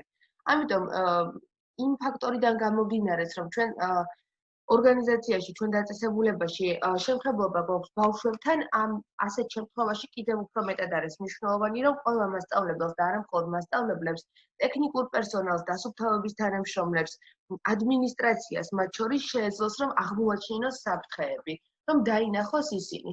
როდესაც დაასრულებთ თქვენ ამ ვიდეო ლექციის მოსმენას, დარწმუნდებით, რომ ბევრად უფრო მეტი საფრთხის დანახვა შეგეძლებათ, რაც არის თქვენ სამუშაო სივრცეში. გადავდივართ ახლა საფრთხის შემცველ ფაქტორებზე. საფრთხის შემცველი ფაქტორები არის სხვადასხვა. მაგალითად, შეიძლება იყოს ფიზიკური, შეიძლება იყოს ქიმიური, ბიოლოგიური, ასევე ფიზიოლოგიური, ფსიქოსოციალური და ერგონომიურიც მათ შორის. პირველ 4-ს, რასაც თქვენ ხედავთ ჩამონათვალში, ამას ორგანული კანონი განმარტავს, რას გულისხმობს. მაგრამ ფსიქოსოციალურის განმარტებას ჩვენ სხვა ტექნიკურ რეგლამენტში ვხვდებით და ერგონომიულ ფაქტორს რაც შეეხება, ამის განმარტება ჩვენ ქართულ კანონმდებლობაში ჯერჯერობით არ გვაქვს. მაგრამ საფრთხის შემცველი ფაქტორი არის ნამდვილად, ხვდებით შრომის საერთაშორისო ორგანიზაციის რეკომენდაციებში და მათ გამოცდილებაში და აუცილებელი არის, რომ საფრთხის შემცველ ფაქტორზე, როგორც ერგონომიულ ფაქტორზე, აუცილებლად მოგაწოდოთ ინფორმაცია. გადავიდეთ ახლა შემდეგ სლაიდებზე და დეტალურად გავიაროთ თითოეული საფრთხის შემცველი ფაქტორი, თუ რას ნიშნავს, რას გულისხმობს და კონკრეტულად სკოლაში მაგალითად რა არის მისი მაგალითი. პირველი ეს არის ფიზიკური ფაქტორები. რაც შეეხება განმარტებას. ფიზიკური ფაქტორი ეს არის საწარმოო გარემოსა და სამუშაო პროცესის ფაქტორი ან ფაქტორთა ერთობლიობა, რომელმაც შეიძლება ფიზიკური შეხებიდან მის გარეშე ფიზიკური ზიანი მიაყენოს დასაქმებულს და რომელიც შეიძლება გახდეს მწვავე დაავადების, ჯანმრთელობის უეცარი, მკვეთრი გაუარესების ან გარდაცვალების მიზეზი. კი ბატონო, ანუ მარტივად რომ ვთქვათ, ფიზიკური ფაქტორი ეს არის ისეთი ფაქტორი, რომელმაც შეიძლება შეხებით უკაცრავად შეხებით ან შეხების გარეშე ფიზიკური ზიანი მიაყენოს ნებისმიერ პირს, ვინც იქნება სამუშაო სივრცეში. რაც შეეხება მაგალითებს. ასევე კანონმდებლობა ჩვენ გვეუბნება, რომ ფიზიკური ფაქტორებია მაგალითად ტემპერატურა, ძალიან მაღალი ან ძალიან დაბალი, ვიბრაცია, ჰაერის მოძრაობის სიჩქარე, რადიაცია ასევე, ელექტროობა და ასე შემდეგ. აი, თქვენ ფოტოზე ხედავთ იმ ფიზიკური საფრთხეების მაგალითებს, რომლებსაც ჩვენ ხვდებით სკოლაში და რომელსაც მუშაობა უკვე მიმდინარეობს, რომ მოგვარდეს და ასე აღარ იყოს. პირველი ფოტო პირველ მწკრივში ეს არის რაც ეხება ელექტროობას, ხო, ორივე შემთხვევა. პირველ შემთხვევაში ჩვენ გვაქვს ელექტროობა გადატვირთული, ეს ნიშნავს იმას, რომ ერთ შესაერთებაში ბევრი მოწყობილობა არის შეერთებული და არსებობს იმის ალბათობა, რომ ელექტროობა გადაიტვირთოს და სახანძრო უსაფრთხოების კუთხით არის ძალიან დიდი საფრთხე. ასევე თქვენ პირველ ფოტოზე ხედავთ, რომ სადენები არის გადაბმული, ხომ? ერთჯერადი ამ ლეიკოთი, ასე ვთქვათ. ესეც არის საფრთხე, სადენები აუცილებლად თუ დაზიანდება, ის უნდა გამოიცვალოს საერთოდ, ასე კუსტარულად არ უნდა იყოს გადაბმული და უნდა იყოს ჩასმული და იზოლირებული აუცილებლად. მეორე საფრთხე თქვენ ხედავთ, რომ ეს არის დაზიანებული შესაერთებლები და ისიც არის, რა თქმა უნდა, საფრთხე, განსაკუთრებით მაშინ, როდესაც საკლასო ოთახებში ვხვდებით ასეთ საფრთხეებს. ფიზიკური საფრთხის კიდევ ორი მაგალითია ფოტოზე, სლაიდზე გამოტანილი. პირველი ეს არის მაგალითად ძალიან დაბალი ტემპერატურის შედეგად გაყინული წყალი, რომელიც ჩამოდის მილიდან. ეს რა საფრთხე არის, ხომ შეიძლება მაგალითად გაიაროს იქ ადამიანმა, ფეხი აუცურდეს და დაეცეს. და ანალოგიურად მეოთხე ფოტოზეც გვაქვს ისეთი ფიზიკური ბარიერი, სადაც არსებობს ფეხის წამოკვრის საფრთხე. მაგალითად, ამ ფოტოს თქვენ ხვდებით, უბრალოდ ამ საფრთხეს თქვენ ხვდებით ბიბლიოთეკაში, როდესაც აი ამ სამკითხველო სივრციდან შევდივართ უკვე იმ სივრცეში, სადაც წიგნები არის განთავსებული, სადაც ქსეროქსის აპარატია და ასე შემდეგ. და დარწმუნებული ვარ, გაიხსენებით არაერთ შემთხვევას, რომ ამ ბარიერისთვის ფეხი წამოგუკლავთ. ჩვენც მაგალითად, როდესაც შესწავლის ვიზიტზე ვიმყოფებოდით, არ მიგვიქცევია ყურადღება ამ საფრთხისთვის და ფეხი წამოვკარით. ტრენინგებს როდესაც ვატარებდი online რეჟიმში, აი თქვენ დანარჩენ კოლეგებთან, მათაც დააფიქსირეს, რომ ამ საფრთხეზე არაერთხელ წამოუკრავთ ფეხი. მითის მუშაობა იმაზე, რომ იმგვარად მოვაწყოთ აქ ბარიერი და ინჟინერული გადაწყვეტა ისეთი გავაკეთოთ, რომ ბარიერი როგორც ასეთი საერთოდ აღარ არსებობდეს, ანუ აღარ იყოს ამაღლებული და ფეხი ვერავინ ვერ წამოკრას, ან გადავღებოთ სხვა ფრად, რომ ყურადღება მიიქციოს, ან დავდგეთ მაგალითად შესაბამისი ნიშანი, გამაფრთხილებელი, რომ სანამ ადამიანი იმ სამუშაო სივრცეში მოხვდება, მანამდე ყურადღება გამომხილოს ამ საფრთხეზე და არ დაზიანდეს. შეიძლება იფიქროთ, აი ესეთმა პატარა საფრთხეებმა როგორ შეიძლება ზიანი მოგვაყენოს, ხომ წამოყრავს ადამიანი ფეხს და რა შეიძლება მოხდეს, მაგრამ ასეთმა პატარა ბარიერებმა შეიძლება ძალიან დიდი პრობლემა შექმნას სამუშაო სივრცეში. მაგალითად, ფიზიკური საფრთხის ერთ-ერთი მაგალითი ეს არის იატაკზე დახრილი ნივთიერება, წყალი ან ახალმოწმენდილი იატაკი, მაგალითად. Ქონდა ესეთი შემთხვევა, რომ დამიკავშირდა ერთ-ერთი უსაფრთხოების სპეციალისტი, რომელიც სკოლაში მუშაობდა სწორედ უსაფრთხოების სპეციალისტად და შემატყობინა, რომ ახალმოწმენდილ იატაკზე ფეხი აუცურდა ჭურჭლის მრეცხავს და ისე დაზიანდა, რომ აუცილებელი გახდა მისი სამედიცინო დაწესებულებაში გადაყვანა. ჩვენ აუცილებლად უნდა გავითვალისწინოთ, როდესაც საფრთხეებზე ვსაუბრობთ, ვინ მუშაობს ჩვენ სამუშაო სივრცეში, რა ასაკის არიან ადამიანები, ბავშვები მაგალითად, ხომ ასევე.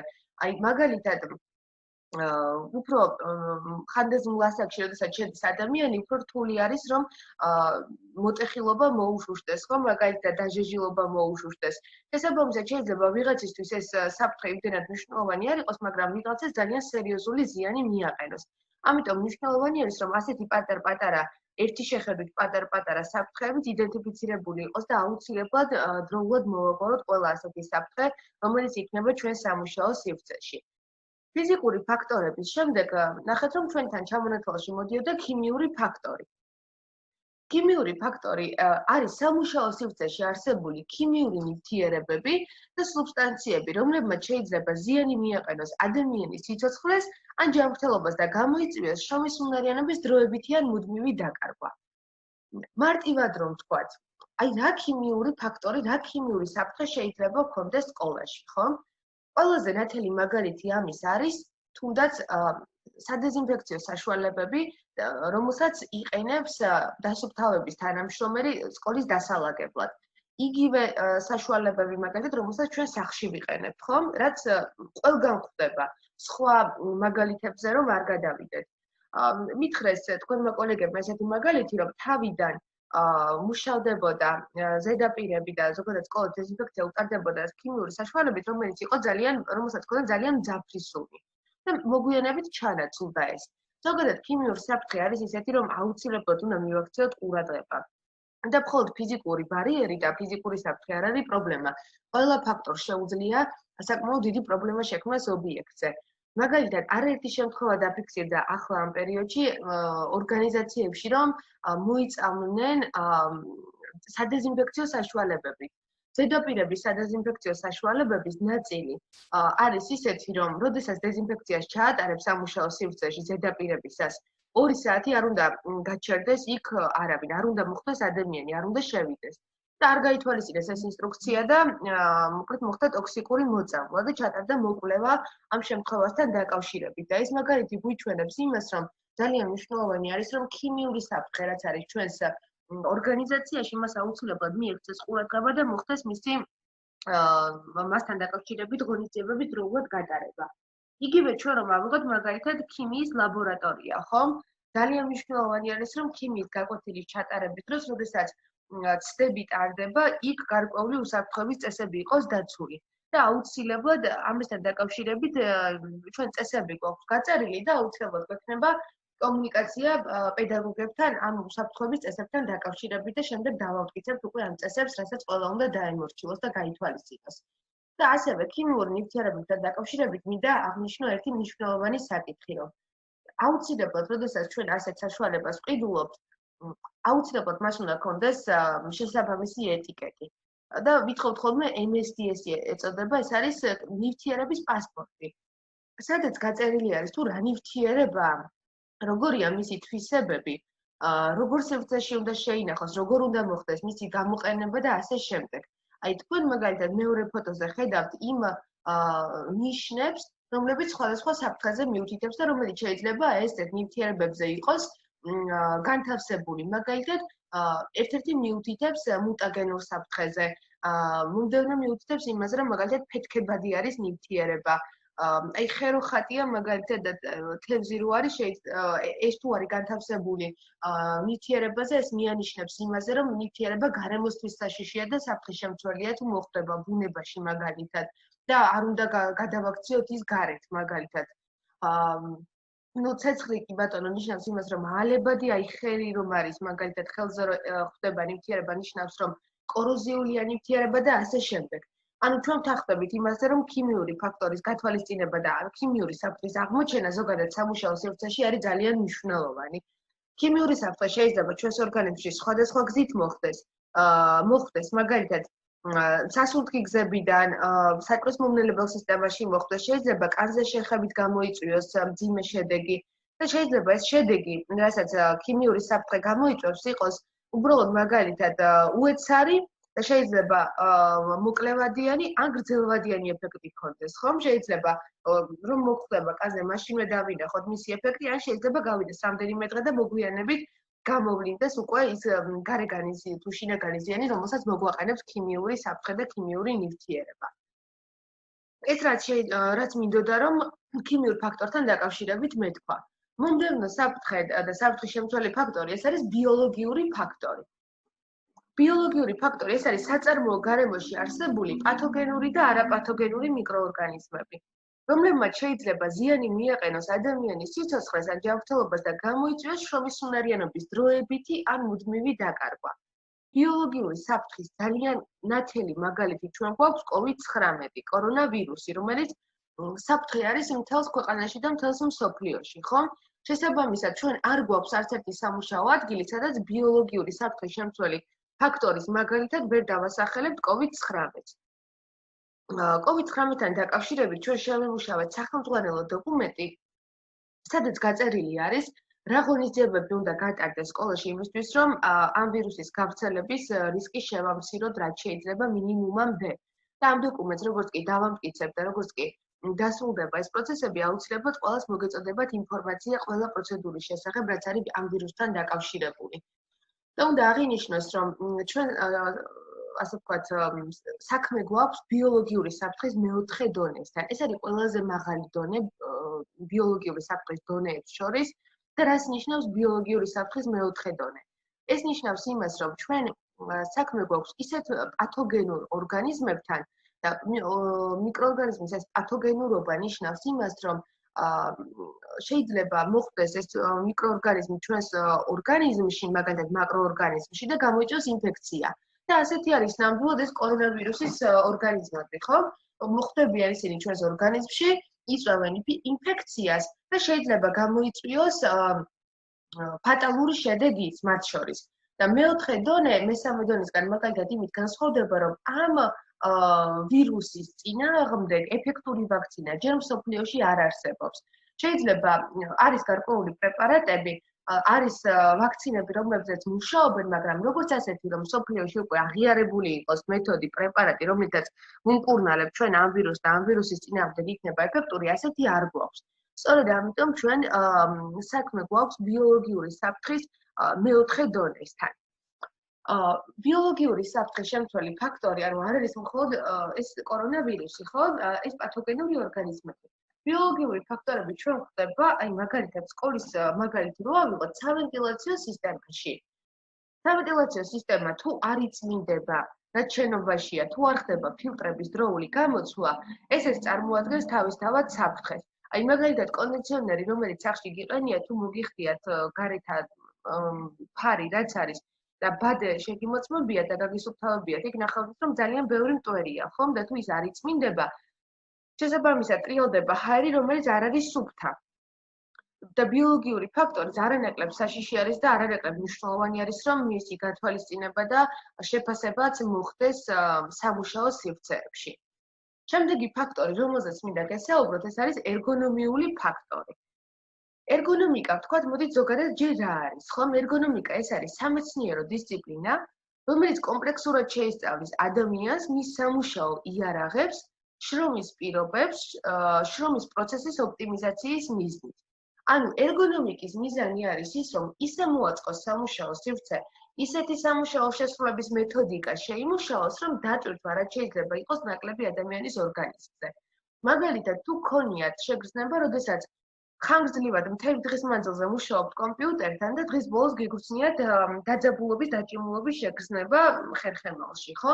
განსაკუთრებით ახლა, როდესაც ონლაინ რეჟიმში ვატარებთ ყველაფერს და იგივე გაკვეთილებს, იგივე ლექციებს, შეხვედრებს და ასე შემდეგ. ასევე ძალიან მნიშვნელოვანი არის და ერგონომიული ფაქტორის მაგალითი არის თუნდაც სიმძიმეების აწევა.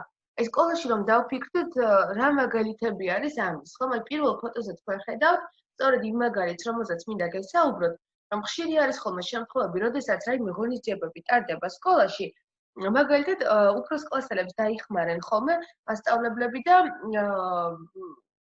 მათ გადაატანინებენ ხოლმე მაგალითად სკამებს და მერხებს.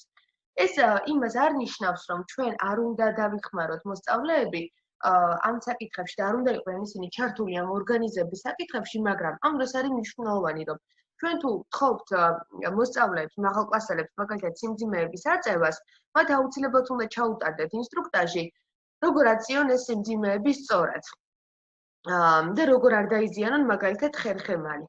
აი თქვენ ფოტოზე ხედავთ, როგორ უნდა მოხდეს სიმძიმის სწორად აწევა. თუ სიმძიმეს არასწორად ავწევთ, რამდენჯერმე შეიძლება ერთხელ და ორჯერ ამან პრობლემა არ შექმნას, მაგრამ თუ ამას ჩვენ სისტემატიურად ვახორციელებთ და მუდმივად ხდება დაწოლა ჩვენს ხერხემალზე, ადრე თუ გვიან აუცილებლად ეს პრობლემა შეუქმნის ჩვენ საყრდენ მამოძრავებელ სისტემას და შესაბამისად ძალიან მნიშვნელოვანი არის, რომ ერგონომიული ფაქტორი და ის საფრთხეები, რომელიც ერგონომიული კუთხით არსებობს სკოლაში, აუცილებლად გავუკეთოთ მათ იდენტიფიცირება და ვიზრუნოთ რისკების დონის შემცირებაზე. გარდა იმ საფრთხის შემცველი ფაქტორებისა, რომელიც ჩამოვთვალე, კიდევ არის ფსიქოსოციალური ფაქტორი. როგორც წესი, დამსაქმებლები ფსიქოსოციალურ ფაქტორს შედარებით ნაკლებ დროს უთმობენ ხოლმე და ნაკლებად ამახვილებენ ყურადღებას, მაგრამ ის არის არანაკლებ მნიშვნელოვანი. რა არის ეს ფსიქოსოციალური ფაქტორი, ხო? ფსიქოსოციალური ფაქტორი ეს არის მაგალითად სკოლაში არსებული სოციალური კლიმატი, კოლექტივის დამოკიდებულება როგორია, ხომ არ არის კონფლიქტური გარემო, ხო? იგივე მოსწავლეებში და პედაგოგებში მაგალითად. ხელმძღვანელობასთან კომუნიკაცია ხომ არ არის რთული მაგალითად. ასევე დროის ფაქტორი, ხომ არ უწევს დასაქმებულებს ზეგანაკვეთური მუშაობა, დამატებითი დატვირთვა, აქვთ თუ არა მათ შესაბამისი პროპორციული დასვენების დრო ან ანაზღაურება, ხო? რასაც შრომის კოდექსი ითვალისწინებს. ასევე ფსიქოსოციალურ ფაქტორში მოიაზრება და იგულისხმება ოჯახური მდგომარეობაც. აი მე მინდა გითხრათ ერთი მაგალითი. უბედური შემთხვევა დაფიქსირდა ერთ-ერთ ორგანიზაციაში სწორედ ამ ოჯახური ფაქტორის გამო. მამაკაცი, რომელიც ხანდაზმული მამაკაცი, რომელიც საკმაოდ დიდი ხანი მუშაობდა პოზიციაზე და რასაკეთებდა მისი მოვალეობა იყო მაწარებელი, როდესაც მოდიოდა ენიშნებინა, სად გაჩერებული იყო. ნიშანი მიეცა მისთვის მოკლედ. და ეს სამუშაო მას უკვე ჩვევაში ჰქონდა გადასული, ხომ არ იყო ეს რაღაც განსაკუთრებული სხვა ფაქტორებთან შედარებით საფრთხის შემცველი საქმიანობა, ხო, მაგრამ ეს ადამიანი დაშორდა მეუღლეს რამდენიმე დღის წინ, სანამ დღით ადრე, უბრალოდ სანამ მოხდებოდა უბედური შემთხვევა და ამ ფაქტორმა განაპირობა ის, რომ დაიღუპა ამ სამუშაოს შესრულების დროს, ანუ მოკვლევა, როდესაც ჩატარდა ამ ფაქტთან დაკავშირებით, იქ დასაქმებულები და მისი კოლეგები ამბობდნენ, რომ ძალიან გონება გაფანტული და ესე ვთქვათ, დასაბდიანებული დადიოდა, ანუ მისი გონება სხვა რაღაცებზე ფიქრობდა და არ ფიქრობდა იმაზე, თუ როგორ შეესრულებდნენ სამუშაო უსაფრთხოდ. და მოკლედ ფსიქოსოციალურ ფაქტორსაც შეუძლია, რომ პრობლემები შექმნას ობიექტზე და დააზიანოს სამუშაო სივრცეში მყოფი პირების სიცოცხლე და ჯანმრთელობა. ანალოგიურად რამდენი შემთხვევა გაგიგიათ, რომ მაგალითად მძღოლები, რომლებიც საერთაშორისო გადაზიდვებზე მუშაობენ, მომხდარა ამ მათთან დაკავშირებით უბედური შემთხვევა, მაგალითად მძღოლს ჩაეძინა. რამდენი ასეთი შემთხვევა გაგიგიათ, ხო? შესაბამისად, ძალიან მნიშვნელოვანი არის, რომ ფსიქოსოციალური ფაქტორი, როგორც ასეთი, იყოს აუცილებლად გათვალისწინებული. სკოლაში ძალიან მნიშვნელოვანია ამ ფსიქოსოციალური ფაქტორის კუთხით, როგორი გარემო არის, მაგალითად, როგორი დამოკიდებულებაა და როგორი ურთიერთობა აქვს მოსწავლეებს და მასწავლებლებს ერთმანეთთან, ასევე თვითონ მოსწავლეებს შორის როგორი დამოკიდებულებაა და როგორი რამდენად მეგობრული გარემო არის ჩამოყალიბებული. მაგალითად, სკოლებში ხშირი არის ხოლმე ბულინგის შემთხვევები, ხო? და ამ დროს ძალიან მნიშვნელოვანი არის, რომ სკოლის ადმინისტრაცია და პედაგოგები, ფსიქოლოგი და ასე შემდეგ, ყველა ეს პირები იყვნენ ჩართული ამ პროცესებში. ეს რაც მინდოდა რომ ფსიქოსოციალურ ფაქტორზე მეთქვა. მაგრამ გარდა იმ საფრთხეებისა, რასაც მე გესაუბრეთ, აი ამ საფრთხის შემცველი ფაქტორების განმარტების პარალელურად, კიდევ არის საფრთხეები, რომლებიც არ უნდა გამოგვჩეს და მინდა რომ ყურადღება გავამახვილოთ ამ საფრთხეებზე. აი მაგალითად, რომ დავფიქრდეთ, კიდევ რა საფრთხე შეიძლება იყოს სკოლაში, ხო? კიბეები. აი თქვენ ალბათ შეგიმჩნევიათ, რომ ზარი რომ დაირეკება, იჟებივით გამოცდილდებიან ხოლმე ბავშვები, ხომ დარბიან, თამაშობენ. ბუნებრივი ამას ჩვენ ბავშვს ვერ ავუგრძელავთ, მაგრამ აუცილებლად ყურადღება უნდა მივაქციოთ შესვენებაზე ბავშვებს, რომ მაგალითად იგივე კიბეებზე არ დაზიანდნენ, ხომ თუ სწრაფად ჩამოდიან, დარბიან, დახტიან და ასე შემდეგ. ასევე სკოლაში საფრთხის შემცველი არის კვების წერტილიც, ხომ? მაგალითად ძალიან ცხელი კერძი თუ მოაქვს მოსწავლე შეიძლება გადაასხას, ხომ? თუ ფიზიკური სხვას, მაგალითად, თუ ფიზიკური ბარიერი არის, ამით ფეხი წამოკრას და დაზიანდეს. ასევე მნიშვნელოვანი არის უშუალოდ შიგნით სამზარეულოში როგორ არის დაცული სურსათისუნებლობასთან და უსაფრთხოებასთან ჰიგიენური ნორმები დაცული. ყველა ნორმა, რომელიც დაკავშირებული არის ამ კვების წერტილების უსაფრთხოებასთან. სამზარეულოს პერსონალს ზოგადად აი ამ სისტემის დანერგვის პროცესში ჩაუტარდება აუცილებლად სურსათისუნებლობის და კვების უსაფრთხოების კუთხით ტრენინგი. რამდენიმე თანამშრომელმა გაიარა უკვე ეს ტრენინგი, მაგრამ დანარჩენებსაც აუცილებლად ჩაუტარებთ ამ ტრენინგს. რადგან მნიშვნელოვანი არის, რომ კვების კუთხით თუ კი რაიმე საფრთხე იქნება სკოლაში აუცილებლად მასზე იყოს დროული რეაგირება და დროულად აღმოფხვრათ ეს საფრთხეები. ასევე საფრთხის შემცველი არის სკოლაში ფიზიკური დაპირისპირება მაგალითად მოსწავლეებს შორის და აუცილებელი არის რომ იყოს ამაზე დროული რეაგირება. როდესაც რაიმე ფაქტი ხდება სკოლაში და როდესაც ვინმეს ჯანმრთელობა ზიანდება, აუცილებლად იმ საკითხებზე უნდა ჩატარდეს მოკვლევა. უბედურ შემთხვევებზე რომ გადავალ მომდევნო მოდულებში, იქ უფრო მეც ვისაუბრებ ამაზე. და ძალიან მნიშვნელოვანი არის, რომ თუ ფიზიკური დაპირისპირება ხდება მაგალითად მოსწავლეებს შორის, როგორ ხდება ამ საკითხებზე მუშაობა და როგორ ვარდება პრობლემა. ასევე საფრთხე შეიძლება იყოს სკოლასთან დაკავშირებით, მაგალითად გადასასვლელი, თუ სკოლის შესასვლელთან არის ინტენსიური მოძრაობა. აი თქვენ ის სკოლის შემთხვევაში, თქვენი სკოლა არ არის მთავარ გზაზე და ასე ვთქვათ, შესახვევი არის, სადაც არ არის ინტენსიური მოძრაობა, მაგრამ მაინც საფრთხის შემცველია, იმიტომ რომ იქ მანქანები მოძრაობენ და აუცილებლად ყურადღება უნდა მივაქციოთ ამ საკითხსაც. ასევე არანაკლებ საფრთხის შემცველი არის და გასათვალისწინებელი არის ძალიან ბევრი წესი, როდესაც ექსკურსიაზე მიყვავს ბავშვები, ხო? თქვენ გახსენდებათ ალბათ არაერთი შემთხვევა, რომ ექსკურსიის დროს მაგალითად დაშავდა რომელიმე მოსწავლე, ან დასრულდა ფატალურად, ან დაიკარგა, ან მაგალითად მოხდა ავტოსაგზაო შემთხვევა, ხო? აი კახეთის ექსკურსიების მაგალითზე არაერთი შემთხვევა იყო დაფიქსირებული ბოლო 1-2 წელიწადში, რომ ხდებოდა ავტოსაგზაო შემთხვევა და ავტობუსი მაგალითად ყვებოდა ავტოსაგზაო შემთხვევაში, როდესაც მაშინ იმყოფებოდნენ მოსწავლეები და როდესაც არ მიდიოდნენ, არ ბრუნდებოდნენ ექსკურსიიდან. შესაბამისად, აი ამ პროცედურების დაგეგმვის დროს აუცილებელი არის, რომ უსაფრთხოების ნორმები რა უნდა დაიცვან პედაგოგებმა და მოსწავლეებმა, ვინც მიყვება ბავშვებს, აუცილებლად უნდა იყოს წინასწარ გაწერილი და კარგად დამუშავებული. როგორც მე მომაწოდეს ინფორმაცია, არის გარკვეული წესები, რა თქმა უნდა, ამასთან დაკავშირებით შემუშავებული, უბრალოდ კომუნიკაცია მოხდება ახლა ჩვენ შორის, რომ უსაფრთხოების კუთხითაც, აი რაც არ არის მაგალითად გათვალისწინებული, ის საკითხებიც გავითვალისწინოთ. კი ბატონო. და ასევე საფრთხეები კიდევ, რომელსაც ხვდებით სკოლაში. ეს რა თქმა უნდა არ არის სრული ჩამონათვალი იმ საფრთხეების, უბრალოდ მე მინდა ამ ონლაინ ლექციის მანძილზე რისის შესაძლებლობაც მექნება, რომ თითქმის ყველა საფრთხის შემცველი ფაქტორის მაგალითი მოგიყვანოთ, რომ თქვენ შეგიძლიათ მარტივად შეძლოთ ამ საფრთხეების დანახვა. საფრთხის შემცველი არის, რა თქმა უნდა, ხელოსნობის გაკვეთილი. იმიტომ რომ იქ მუშაობა უწევთ ბავშვებს მაგალითად იარაღებთან, რომლებიც არის ბასნი, მჭრელი, ხომ? ასევე მუშაობა უწევთ აალებად ნივთებთან, ხეზე მუშაობენ. შესაბამისად, ძალიან მნიშვნელოვანი არის, რომ გაწერილი იყოს დეტალურად და კონკრეტულად რა უსაფრთხოების ნორმები უნდა იყოს დაცული, როგორი დაცვის საშუალებები უნდა გამოიყენონ ბავშვებმა ამ გაკვეთილზე და ასე შემდეგ. ასევე მაგალითად ზეთის საღებავებზე, როდესაც მუშაობენ მოსწავლეები და როდესაც ხატავენ, როგორ სივრცეში უნდა ჩატარდეს გაკვეთილი დახურულ სივრცეში თუ ღია სივრცეში და ასე შემდეგ. ასევე საფრთხე არის პირველ ზედანაწილში ფოტოს რომ ხედავთ თქვენ ეს გადაღებული არის თეატრის ოთახში, სადაც იმართება წარმოდგენები. და თქვენ ხედავთ რომ სადენები არის მოუწესრიგებელი, გადატვირთული არის ელექტროობა, არ არის დამაგრებული და არსებობს გარდა იმისა რომ ელექტროობა იყოს გადატვირთული, ასევე ფეხის წამოკვლის და წამოდების საფრთხეც, ხომ? რაც თუ რეალურად განხორციელდება, შეიძლება დაეცეს ადამიანი და დაიზიანოს ჯანმრთელობა. ეს იყო ის საფრთხეები ძირითადად, რომელსაც მინდოდა რომ თქვენთან მესაუბრა.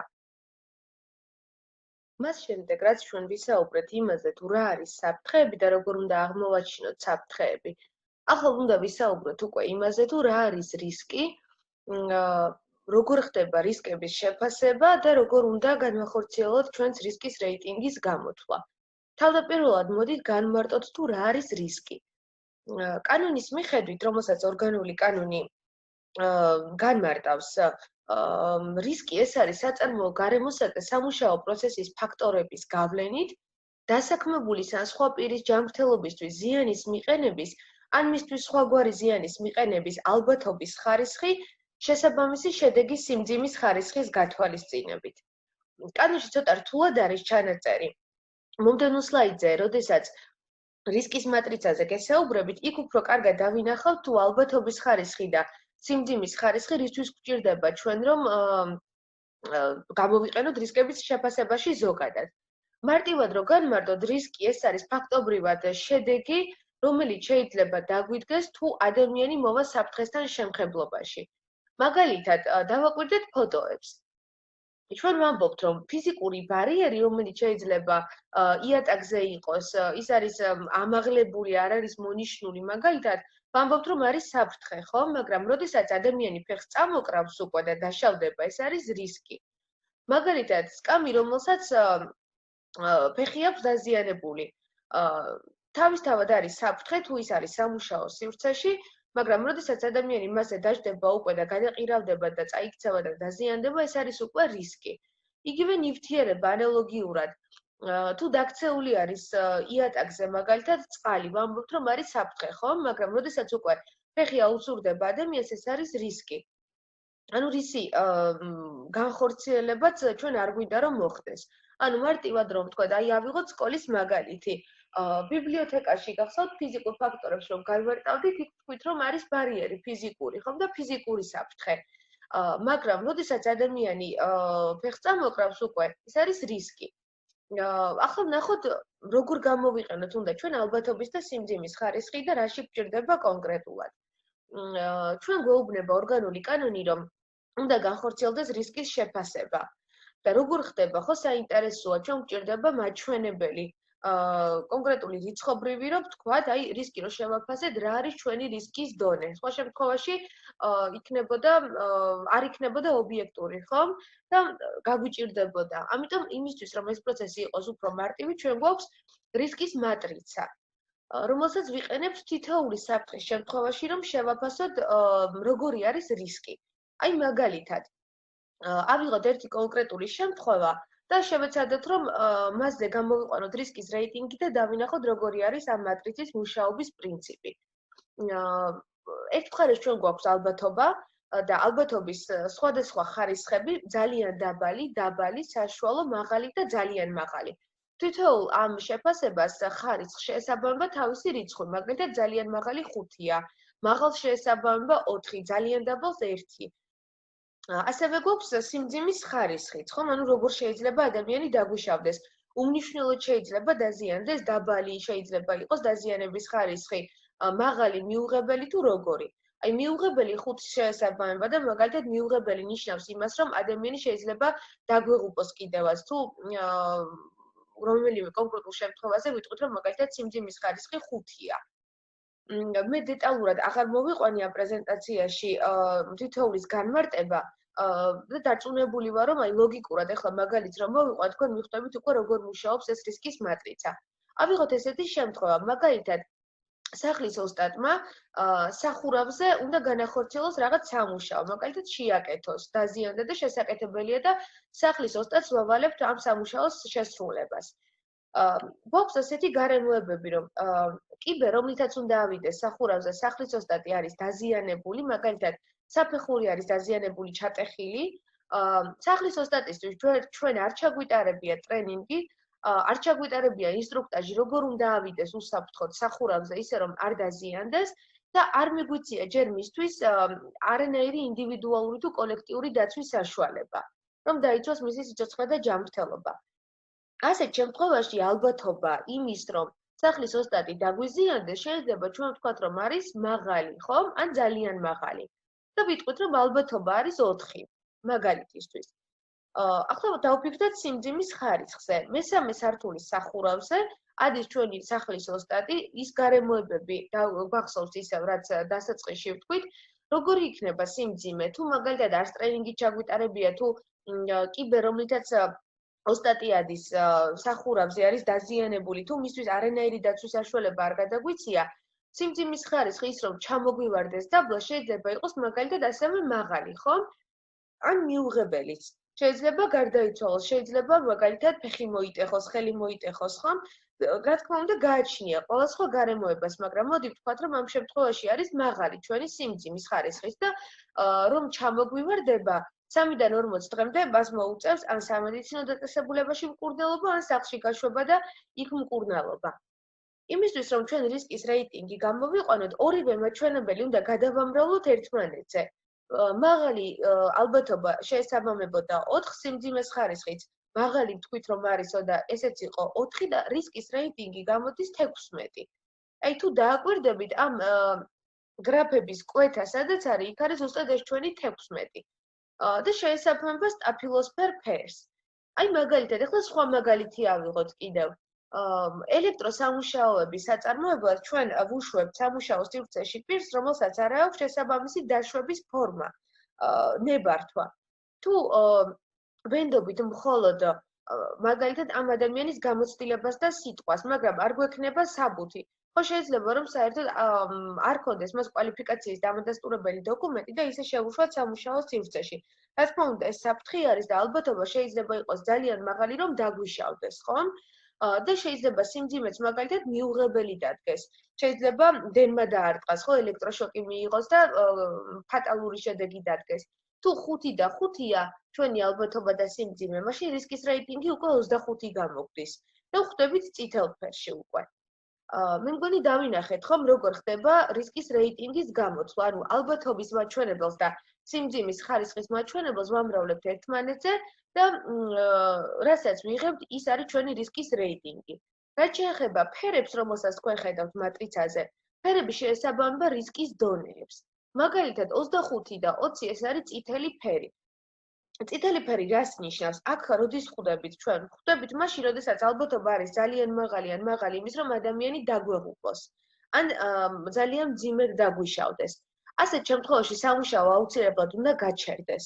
აუცილებელია ჩვენ თუ რისკის საფრთხეს შეფასების დროს, როდესაც რისკის ვითვლით და რისკი გამოყვავს, ხვდებით წითელ ფერში, მაშინვე უნდა გავაჩეროთ სამუშაო პროცესი, არ მივცეთ შესაძლებლობა, რომ თუ ჯერ არ დაუწყია მუშაობა ჩვენს დასაქმებულ პირს, არც დავაწყებინოთ და ვიმუშაოთ იმაზე, რომ ჯერ დავწიოთ რისკის რეიტინგი დაბლა და შემდეგ განახორციელოს მას სამუშაოები.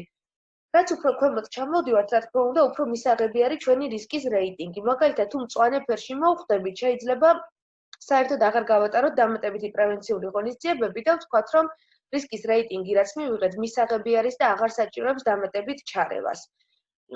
იმისთვის, რომ ჩვენ რისკები შევამციროთ, ზოგადად რისკის რეიტინგი, გვჭირდება ამისთვის ჩვენ პრევენციული, ანუ საკონტროლო ღონისძიებების გატარება. მაგალითად, ჩვენ თუ სახლის ოსტატს მივცემთ კიბეს, რომელიც დაზიანებული არ არის, ტექნიკურად უსაფრთხო არის, თუ მივცემთ ინდივიდუალური დაცვის საშუალებებს, თუ ჩავუტარებთ ტრენინგსაც, ალბათ დამეთანხმებით, რომ ალბათობა იმის, რომ ის დაგვიზიანდება ან ჩამოგვივარდება, რა თქმა უნდა, მცირდება. და თუ ვამბობდით, რომ თავიდან იყო 4 მაღალი, შეიძლება ვთქვათ, რომ ალბათობა ასეთ შემთხვევაში არის საშუალო ან დაბალი, 2 ან 3. და რა თქმა უნდა, შესაბამისად, თუ 2-ს ან 3-ს 4-ზე გადავამრავლებთ, უკვე იქნება არა 16, არამედ 12 ან 8 და ჩვენი რისკის რეიტინგი დაიწევს დაბლა. როგორც წესი, ძირითადად მუშაობთ ხოლმე სიმძიმის ხარისხის შემცირებაზე, ალბათობის ხარისხის შემცირებაზე უკაცრავად და სიმძიმის ხარისხის შემცირება შესაძლებელი არის მხოლოდ ერთი პრევენციული ღონისძიების გატარებით ჩანაცვლებას, რასაც ვეძახით. და ამაზე დეტალურად გესაუბრებით ახლა მომდევნო სლაიდებზე უკვე. ჯერ განვმარტოთ რა არის პრევენცია და პრევენციული ღონისძიება.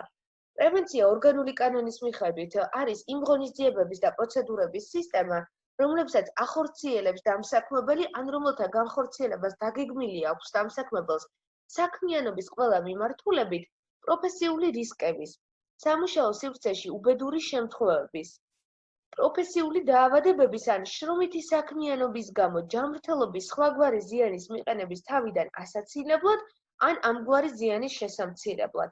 ანუ ეს არის ის ღონისძიებები, რომელსაც მიმართავს დამსაქმებელი იმისთვის, რომ ჯანმრთელობის დაზიანება ან ზიანის მიყენების ალბათობა როგორღაც შემცირდეს. და თქვენ აი ამ ფოტოზე იერარქიაში ხედავთ სხვადასხვა საკონტროლო პრევენციულ ღონისძიებებს, რომლებიც შეიძლება გავატაროთ სამუშაო სივრცეში. დალაგებული არის იერარქიის მიხედვით. პირველი ეს არის საფრთხის აღმოფხვრა.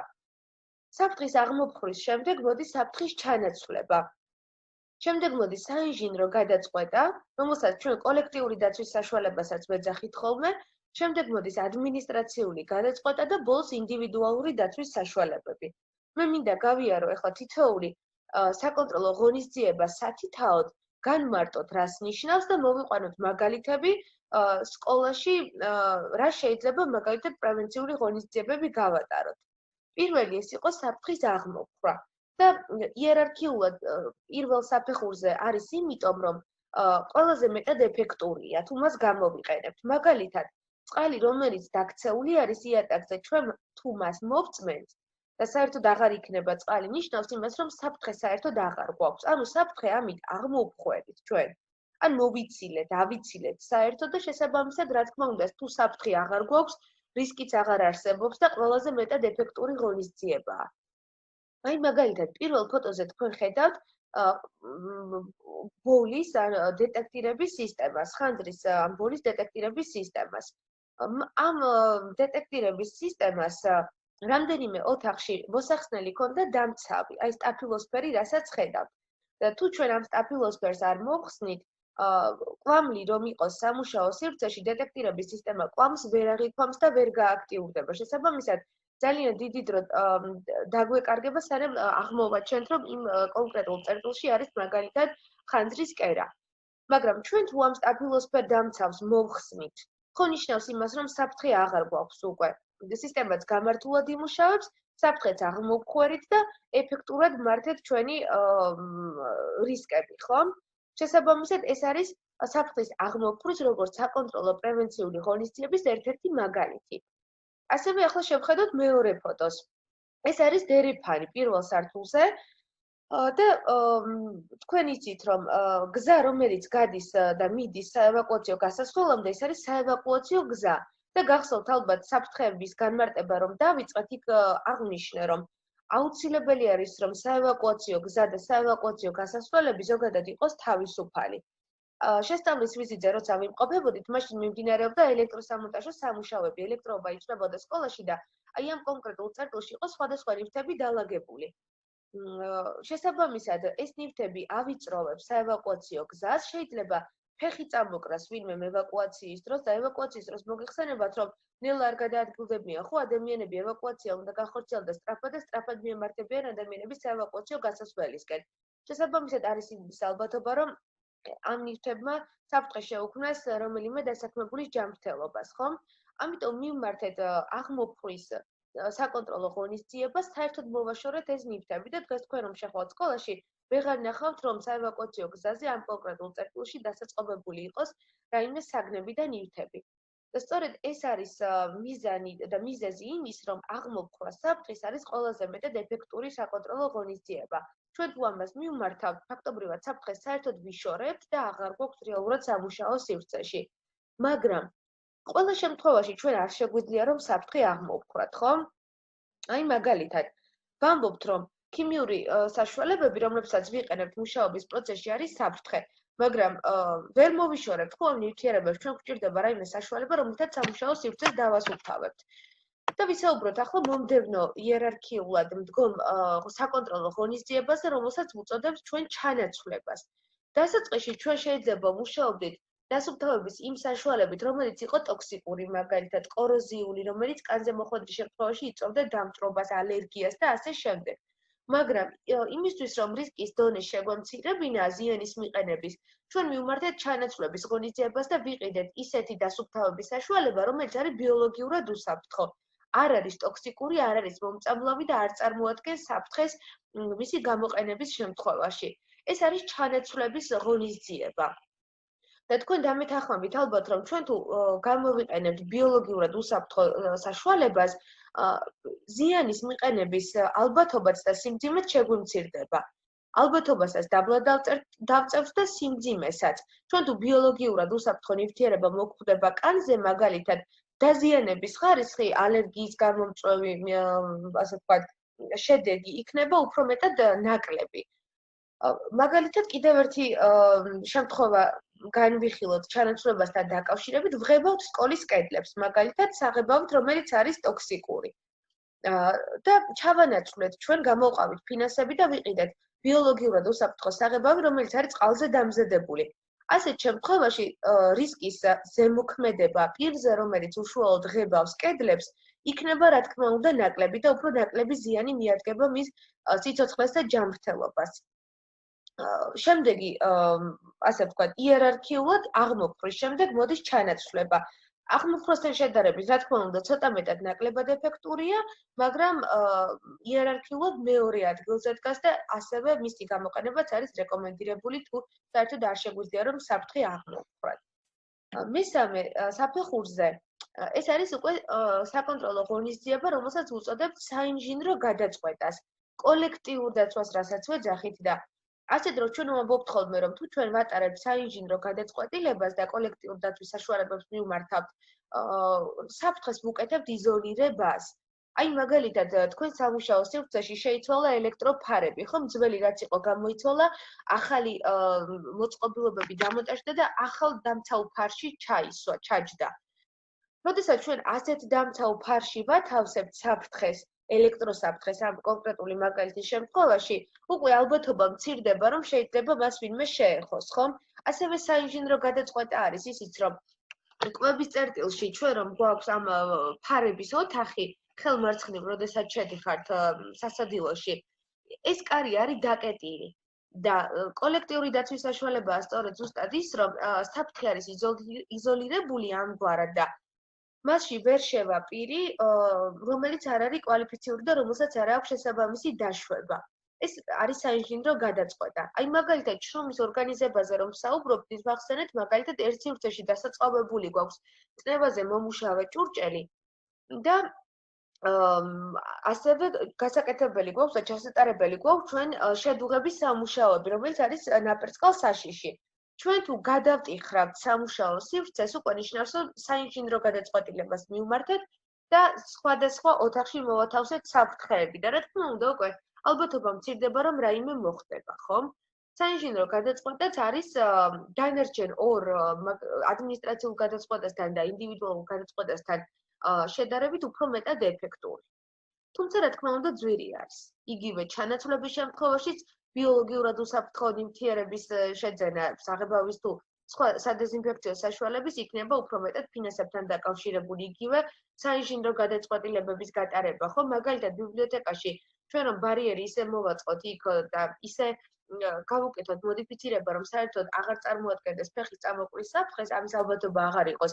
ეს უფრო ძვირია, ვიდრე ის, რომ მაგალითად საღებავი ვიყიდოთ და გადავყვებოთ, ხო? შემდეგ იერარქიულად მოდის საკონტროლო ღონისძიება, ანუ ადმინისტრაციული გადაწყვეტა. ადმინისტრაციულ გადაწყვეტას რასაც ვეძახით. რა იგულისხმება ამაში? ძირითადად არის ადმინისტრაციული ღონისძიებები, მაგალითად ნიშნების განთავსება, მაგალითად ტრენინგების ჩატარება, ინსტრუქტაჟების ჩატარება, ინფორმაციის მიწოდება ჩვენ სამუშაო სივრცეში მყოფ პირებთან, კონსულტაციების გაწევა, დასაქმებულთა ჩართულობა და ასე შემდეგ. თქვენ დამეთანხმებით ალბათ, რომ როდესაც ადამიანი არის ინფორმირებული, როდესაც იცის რა საფრთხე არის მის სამუშაო სივრცეში და რა შეიძლება მოხდეს, ის იქნება უფრო მეტად ფრთხილად. იგივე მიზანს ემსახურება სწორედ ამ ტრენინგების ჩატარება, რომელსაც ახლა ვატარებთ სკოლაში, რომ ჩვენ გასწვით ინფორმაციას საფრთხეების შესახებ, ანუ ადმინისტრაციული კონტროლის ზონას მივმართავთ, რომ შევამციროთ ალბათობა, რომ რაიმე მოხდეს სკოლაში, რაც დაკავშირებული არის შრომის უსაფრთხოებასთან.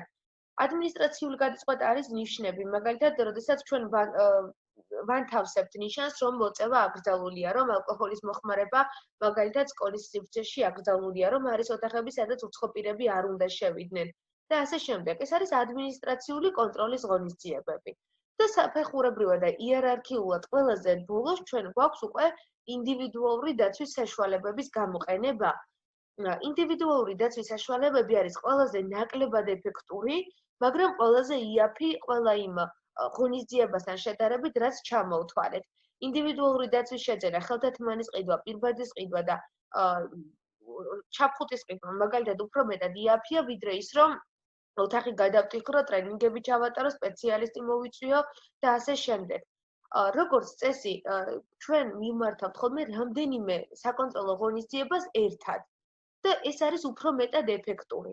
მაგალითად, მე თუ ინდივიდუალური დაცვის საშუალებები გადავეცი დასაქმებულს და ვეუბნები, რომ ეს უნდა გამოიყენოს აუცილებლად მუშაობის პროცესში. მე თუ მას არ ჩავუტარე ინსტრუქტაჟი, როგორ უნდა გამოიყენოს, რატომ უნდა გამოიყენოს, როგორ უნდა მოუაროს ამ დაცვის საშუალებას, რა თქმა უნდა, ამის გარეშე უბრალოდ დაცვის საშუალების გადაცემა იქნება ნაკლებად ეფექტური. შეიძლება მაგალითად ასევე მივმართო საინჟინრო გადაწყვეტას, მაგალითად ელექტროობა მოვათავსო ფარში, ეს ჩამრთვალები და გამომრთვალები და ასევე ელექტროფარზე მე განვათავსო ნიშანი, ძაბვაა, ხო? ყვითელი ნიშანი, რომელსაც მოგვიანებით გაჩვენებთ როგორი არის და ნიშნავს იმას, რომ მე სხვადასხვა კონტროლის ღონისძიება გავატარე. არა მარტო ფარში ჩავსვი, ასევე ნიშანიც განვათავსე, რომელიც ეუბნება სხვა პირებს და აფრთხილებს, რომ იქ არის ძაბვა და არ უნდა მივიდნენ და ხელით არ უნდა შეეხონ, ხო, ამ სივრცეს თუ არა აქვს შესაბამისი დაშვება. მინდა გითხრათ ახლა მაგალითები, რატომ არის ეს ღონისძიებები იერარქიულად ასე დალაგებული. მაგალითად, ინდივიდუალური დაცვის საშუალებები ავიღო და ახლა ყველა დახურულ სივრცეში ყველას აქვს ვალდებულება, რომ ატაროს პირბადე. მაგრამ დამეთანხმებით ალბათ, რომ ძალიან რთული არის, მოუხერხებელია, მით უმეტეს, როდესაც მაღალი ტემპერატურაა და თუ არ ხდება კონტროლი ამ ღონისძიების, არის იმის ალბათობა, რომ დასაქმებულებმა მოიხსნან პირბადეები, როცა ვეღარ ხედავენ უსაფრთხოების სპეციალისტს და ამის არაერთი მაგალითი მქონია მე პრაქტიკაში დღეს. როცა არ ხდება კონტროლი, ისინი ცდილობენ, რომ ინდივიდუალური დაცვის საშუალებები მოიხსნენ. და საინტერესო მიზეზებს მოიფიქრებენ ხოლმე, რომ აი მაგალითად ყავას ვსვავდი და ამიტომ მოვიხსენი. მე მქონდა ასევე ასეთი შემთხვევა, რომ ერთ-ერთი დასაქმებული არ იცვამდა ხელთათმანებს და იმიტომ და მიზეზს მეუბნებოდა, რომ მე დიდი ხელები მაქვს და არ არისო ჩემი ზომაო ეს ხელთათმანებიო. ძალიან ბევრი მიზეზი შეიძლება მოიფიქრონ, რის გამოც ინდივიდუალური დაცვის საშუალებას, როგორც კონტროლის ღონისძიებას გადალახავენ და მოიშორებენ დასაქმებულები. რაც უფრო ზემოთ ავდივართ იერარქიულად, უფრო და უფრო რთულდება ამ პრევენციული ღონისძიებების, როგორც ბარიერის გადალახვა. როცა ადამიანმა იცის, ისწავლა, ტრენინგი ჩაუტარდა და ნიშანი არის მაგალითად იგივე განთავსებული სამუშაო სივრცეში, მისი გადალახვა შედარებით უფრო რთულია, ხო? როცა მას უკვე გააზრებული აქვს რა არის საფრთხე და რა არის რისკი. უფრო მეტად რთული არის ასევე პრევენციული ღონისძიების გადალახვა საინჟინრო გადაწყვეტის, ხო? ბარიერს რომ მოვაწყოთ ფიზიკურად, რომლის გადალახვაც ფაქტობრივად შეუძლებელი არის, მისი გადალახვა რა თქმა უნდა უფრო რთულია. ანუ რაც უფრო ზემოთ ავდივართ იერარქიულად, უფრო და უფრო მეტად ეფექტურ ღონისძიებებს ვხვდებით. და მიუხედავად ამისა, მაინც არსებობს ხოლმე შემთხვევები, როდესაც პრევენციული ღონისძიებები არ მოქმედებს და ადამიანი მაინც მოდის საფრთხესთან შემხებლობაში. ასე დროს უკვე აუცილებელი არის ორგანიზაციაში იყოს ეფექტური საგანგებო სიტუაციებზე რეაგირების გეგმა. და ამ გეგმაზე მომდევნო მოდულში, ბოლო მოდულში უფრო სწორად, უფრო მეც ვისაუბრებ რა გეგმა არის, რა უნდა იყოს მასში გაწერილი და როგორი საგანგებო მდგომარეობა შეიძლება დაფიქსირდეს სკოლაში. ეს რაც მინდოდა მეთქვა თქვენთვის საკონტროლო პრევენციულ ღონისძიებებთან დაკავშირებით. თქვენ სლაიდზე ხედავთ ახლა რისკის შეფასების ფორმას. რისკის შეფასების ფორმის შევსება, როგორც ასეთი, შეიძლება თქვენ არ დაგჭირდეთ, მაგრამ ამ ფორმის შევსების დროს თქვენი ჩართულობა იქნება მნიშვნელოვანი, როცა უსაფრთხოების სპეციალისტი შეავსებს. მაგალითად, დასაწყისში შუა მეებს გავყვეთ საფეხურებს სამუშაოს ეტაპი და საფრთხის აღწერიდან რო იწყება. დანარჩენი ძირითადად არის საორგანიზაციო საკითხები, თარიღი, ვინ აფასებს, რა ობიექტია, რა მისამართი და ასე შემდეგ.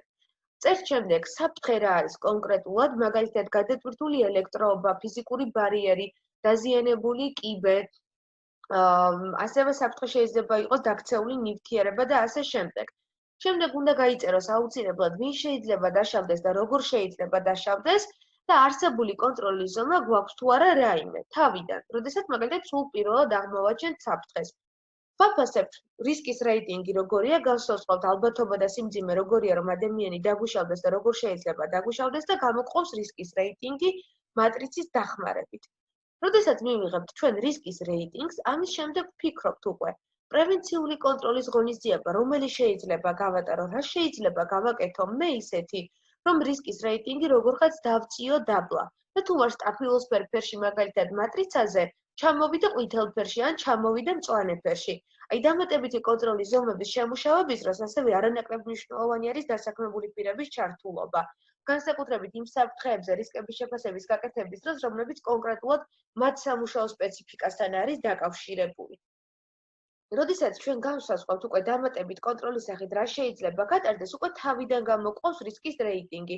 ანუ მე რო გავატარე პრევენციული ზომები, საინჟინრო გადაწყვეტას მივმართე, ტრენინგი ჩავატარე, დაცვის საშუალებები მივეცი, მაგალითად, ჩემ დასაქმებულ პირს უკვე როგორი არის ახალი რისკის რეიტინგი, დარჩენილი რეიტინგი, რომელიც მე მივიღე და რომელსაც ალბათ ვეღარ შევამცირებ მოგვიანებით. ძალიან მნიშვნელოვანი არის, რომ როდესაც ჩვენ რისკს დაბლა დავწევთ, აუცილებლად კონტროლი განხორციელდეს ღონისძიებებზე, რაც გავატარეთ ჩვენ სამუშაო სივრცეში, რომ რისკის რეიტინგი არ წავიდეს ისევ მაღლა. მაგალითად, თუ ტრენინგი ჩავუტარე და ალბათობა ამ ტრენინგის ჩატარების ხარჯზე დაბლა დავწიე, აუცილებლად უნდა ვაკონტროლო ტრენინგზე, რაც ვასწავლე მე დასაქმებულებს და რაც ისწავლეს, იმ წესებს ითვალისწინებენ თუ არა მუშაობის პროცესში, თუ არ ითვალისწინებენ, ჩემი რისკის რეიტინგი ისევ მაღლაა, ალბათობა ისევ მაღალი იქნება, რომ რაიმე მოხდეს, ხო? და რა თქმა უნდა, ასევე მნიშვნელოვანი არის, რომ ყველა ეს პროცედურა, რასაც გავწერთ, აუცილებლად განისაზღვროს პასუხისმგებელი პირი ვინ არის, რომ შეასრულოს, მაგალითად, რომ ვამბობთ, რომ ბიბლიოთეკაში არის საფრთხე და ვაფასებთ რისკებს, აუცილებლად უნდა გაიწეროს, ვინ არის პასუხისმგებელი, რომ საკონტროლო ღონისძიებები გატარდეს იმ კონკრეტულ საფრთხესთან დაკავშირებით. და აუცილებლად ვადა. რა ვადაში უნდა მოგვარდეს პრობლემა და რა ვადაში უნდა ვუზრუნველყოთ გაწერილი პრევენციული ღონისძიებების შესრულება. მომდევნო საკითხს შეეხება, ჩვენ გავაკეთეთ ონლაინ ტრენინგზე, როცა ჩართულები იყვნენ ონლაინ რეჟიმში, თქვენი კოლეგები სავარჯიშო. ამ ვიდეო ლექციის ფარგლებში ეს სავარჯიშო შეიძლება გავაკეთოთ შემდეგნაირად. მე გადავალ შემდეგ სლაიდზე ფოტოზე, რომელსაც დავტოვებ დაახლოებით 2 წუთით ჩართულს. მინდა რომ თქვენ დააკვირდეთ, აღმოაჩინოთ რა შეიძლება მეტი საფრთხე და 2 წუთის შემდეგ მე უკვე განვიხილავ ყველა საფრთხეს, რა საფრთხეებიც არის ამ ფოტოზე და მინდა რომ შევადაროთ უკვე თქვენ საფრთხეებს, რაც აღმოაჩინეთ. შეგიძლიათ ამ 2-3 წუთის განმავლობაში ჩანიშვნები გააკეთოთ და შემდეგ შეადაროთ უკვე ჩემ შეჯამებას, რომელსაც მე გავუკეთებ ამ ფოტოსურათს. მოდით მე 2 წუთით დავტოვებ ახლა ამ ფოტოს ჩართულს და დააკვირდით და ეცადეთ რომ აღმოაჩინოთ რაც შეიძლება მეტი საფრთხე ფოტოზე.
დარწმუნებული ვარ თქვენ შეძელით რომ ძალიან ბევრი საფრთხე აღმოგეჩინათ ამ ფოტოზე.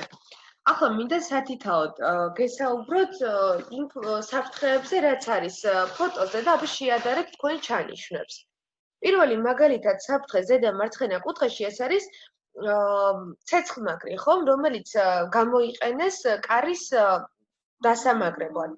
ზოგადად მინდა დაიმახსოვროთ, რომ ცეცხლმაგრი უნდა იყოს აუცილებლად თავის ადგილზე და ეს თავის ადგილი რას ნიშნავს? სად არის ცეცხლმაგრის ადგილი? ხომ, ცეცხლმაგრის ადგილი არის ის ადგილი, რომელიც არის მონიშნული საევაკუაციო გეგმაზე და არავითარ შემთხვევაში არ შეიძლება რომ ცეცხლმაგრებს შევუცვალოთ ადგილი. ხანძარი რომ გაჩნდეს მაგალითად სკოლაში საევაკუაციო გეგმის მიხედვით და სწავლების მიხედვით რომ ჩატარდა და ინფორმაცია რომ მიეწოდა დასაქმებულებს რომ ცეცხლმაგრები ამ და ამ სივრცეში არისო, ადამიანებს ექნებათ იმის იმედი რომ ის ცეცხლმაგრი დახვდებათ იმ წერტილში სადაც უნდა იყოს განთავსებული. ამიტომ არაფრით არ შეიძლება ცეცხლმაგრები რომ გადავაადგილოთ და გამოვიყენოთ ამგვარად კარების დასამაგრებლად ან რაიმე სხვა მიზნით. ასევე საფრთხე არის ამ ფოტოზე მაგალითად კიბე, რომელიც შუა სამუშაო სივრცეში არის განთავსებული, ერთი რომ შეიძლება როგორც ფიზიკური ბარიერი ისე წარმოვიდგინოთ და ასევე თქვენ თუ დააკვირდით კიბეს ფეხი აქვს, აი ფეხის ნაწილი აქვს მომძვრალი, ანუ შეიძლება ის არამყარი იყოს თუ გამოვიყენებთ და საფრთხე შექმნას ამან მუშაობის პროცესში. ასევე არანაკლები საფრთხე არის აალებადი ნივთები და გამათბობელი ერთად, ხომ? სახანძრო უსაფრთხოების კუთხით ამან შეიძლება საფრთხე შექმნას. ზოგადად რომ ვიცოდეთ, აგრძელული არის სამუშაო სივრცეში ელექტროგამახურებელი მოწყობილობები და ასეთი სპირალიანი გამათბობლები. ასევე საფრთხე არის ის, რომ არ გვაქვს პირველი დახმარების ყუთი, ხედავთ რომ ადგილი, სადაც ის უნდა იყოს განთავსებული, ღია არის კარები და ეს იმაზე მიანიშნებს, რომ ან საერთოდ არ არის პირველი დახმარების ყუთი, ან გვაქვს, მაგრამ წაიღეს, გამოიყენეს და არ დააბრუნეს თავის ადგილზე. აუცილებელი არის, რომ პირველი სამედიცინო ყუთები აუცილებლად იყოს ყველა სამუშაო სივრცეში და თუ გამოიყენებენ მას დასაქმებული პირები ან სხვა პირები აუცილებლად დააბრუნონ თავის ადგილზე. იგივე მიზეზით, რომ სადაც არის მონიშნა გაკეთებული, რომ ინახება პირველი დახმარების ყუთი, იქ მოძებნია ყოველთვის ადამიანები თუ დაჭირდებათ. ასევე საფრთხე არის, აი ქალბატონი როგორც დებს ნივთებს სიმაღლეზე, მან უნდა გამოიყენოს აუცილებლად კიბე.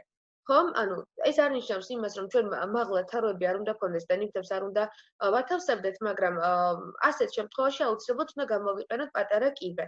და არ უნდა ავიდეთ სკამზე, რომელსაც ეს გორგოლაჭები და ბორბლები აქვს და შეიძლება გაცურდეს და ჩამოვარდეს ქალბატონი და დაზიანდეს.